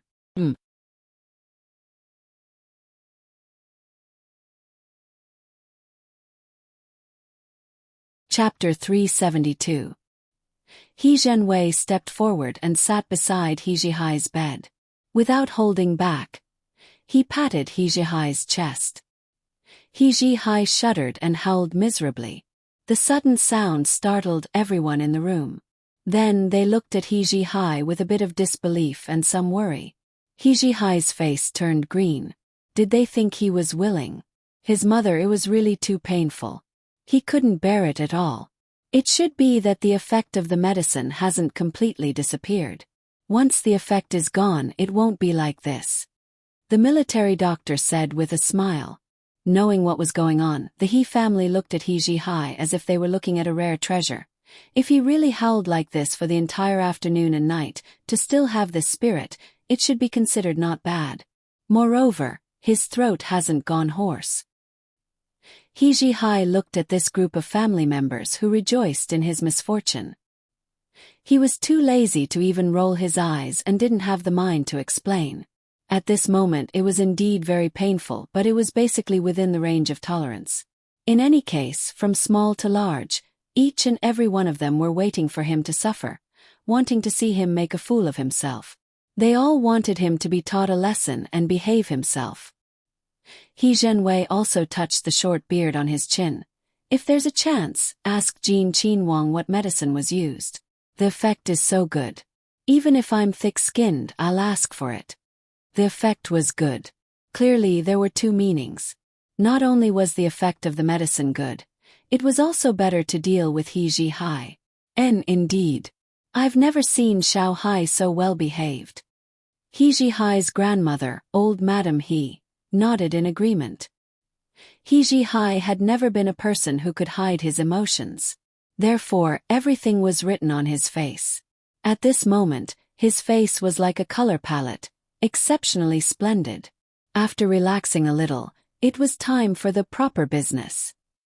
What did father say to you before entering the capital that you treat father's words as wind? He Zhenwei's face was exceptionally stern. He Ji-hai didn't say a word. The capital isn't like the border cities. I know that you're messing around, but you know what you're doing. You won't go overboard. However, in the capital, a small matter can cost someone's life and implicate the entire family. Why can't you behave? Do you have to throw the entire family in for you to be happy? Dad, I was wrong. I won't cause trouble in the future. He Ji-hai lowered his eyelids and said in a low voice, "You have to keep your word." He Spiritual C did not say that he was grounded, because he knew that if this kid really wanted to go out, he would have a way to get out. There was simply no way to lock him up. It was better to let him walk through the door and let someone follow him. That would be of some use. He Ji-hai's eyes were filled with excitement. He indeed would not go out to cause trouble again because his next goal was very clear: to find Jin Qinhuang to fight. He Zhenwei's eyelids twitched. The more he looked, the more he felt that it was impossible for this kid to be so honest. There must be something he didn't know. He prepared to ask the people who had followed this evil creature out. At this moment, those bodyguards had gone to change their clothes. The wounds on their bodies also needed to be examined. Originally, the soldiers wanted to downplay the part where they exchanged blows with Li Hongyuan. Now that they were faced with General He's cold and stern face, all of them were like quails and confessed everything. He Zhenwei only felt his temples throbbing. He was very clear what kind of moral character his son had. When they were in the border city, he had not been lenient when he exchanged blows with his father. Now he had the guts to set his eyes on a Qinhuang, and it was the kind that could not be provoked. Originally, when he had offended Jin Qinhuang Fei, the other party had just tidied him up and did not lose an arm or a leg. He should be extremely thankful. But this matter was not over yet. He was still thinking about how to deal with the aftermath. Sure enough, he should directly break that evil creature's legs so that he could not get out of bed. That would also save him a lot of worry and trouble. He Zhenwei could almost imagine wherever Jin Qinhuang went, that evil creature would block him. That scene was simply unbearable to look at. After all, he had done this kind of thing many times in the northeast border city. It was only until those people were all knocked down that it gradually stopped. Fortunately, those soldiers were still broad-minded and did not argue with that boy. After all, to be flipped over by a young teenager in public was a very shameful matter. They even said that the younger generation would surpass the older generation.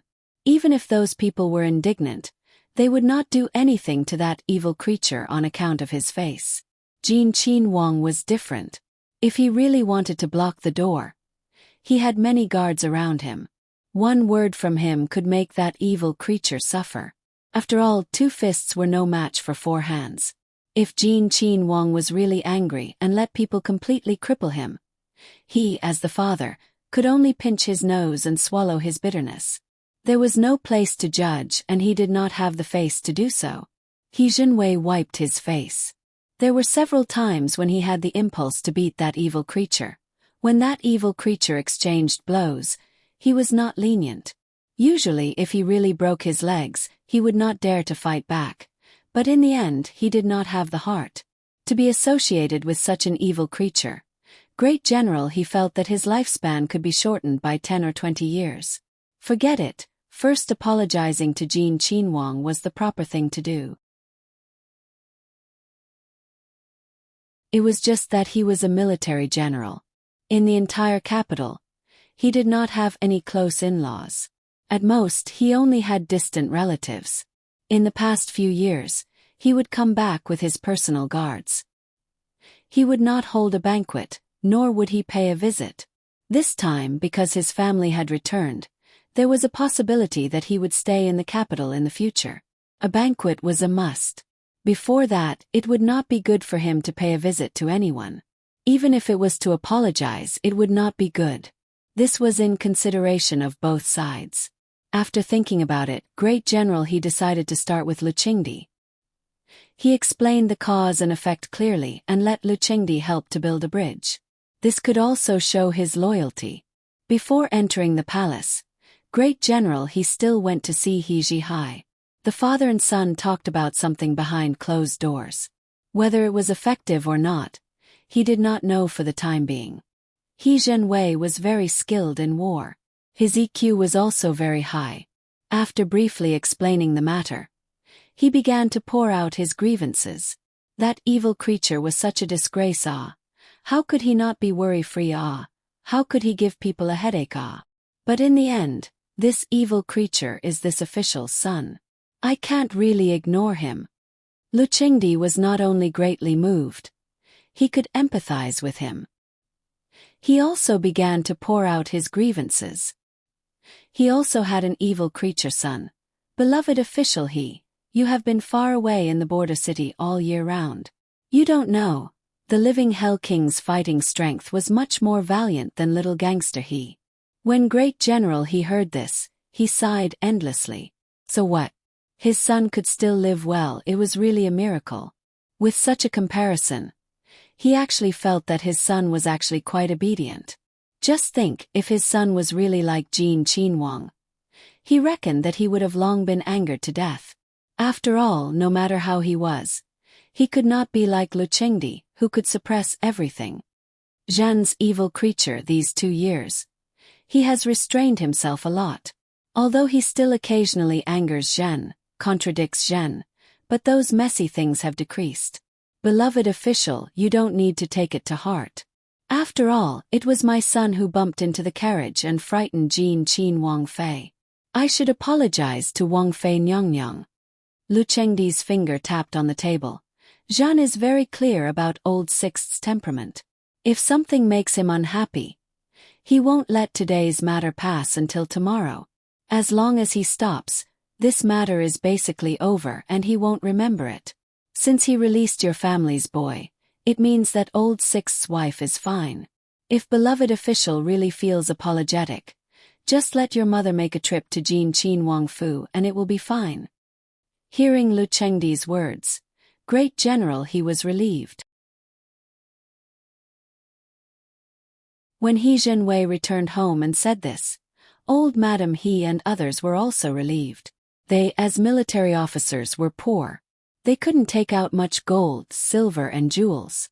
But in the northeast, it didn't mean that there were no good things. Precious fur, precious herbs. It was more abundant than other places. No matter what, They were the local tyrant of the border town. Even if they didn't take the people's wealth, they had accumulated a lot of these things. Handing over the visiting card, they also got the other party's reply. The next day, when old madam he was preparing to go out, He Zhihai jumped out again. He firmly expressed that he also wanted to go to Jin Qin Wang Fu. He Zhenwei's veins popped out on his forehead. Everyone said that no one knows a son better than his father. Correspondingly, no one knows a father better than his son. How could He Zhihai not know what his father meant? Pa, it's me who bumped into Jin Qin Wang Fei's carriage. I should apologize. Moreover, my injury is not completely healed. How can I fight with Jin Qin Wang? I know that there won't be a good result. If I go up and get beaten up, wouldn't it delay the time to have a good fight? I'm not that stupid. He Zhenwei was irritated by that have a good fight. His hand was itchy and he wanted to slap someone. Alright, go. I don't allow you to go. Maybe you will secretly climb over the wall of Jin Qin Wang Fu. Old madam, he said helplessly. https://www.bicken.com/11/11807/6654084. HTML chapter error. Please click here to report. No registration required. We will deal with it as soon as possible. After reporting, please wait patiently and refresh the page. Please remember the domain name of this book. www.bicken.com. Biku Go mobile reading website. Bicken.com. You're tuning in to the Whispers of Romance YouTube channel. Don't forget to subscribe and join us on this journey to catch the most captivating stories.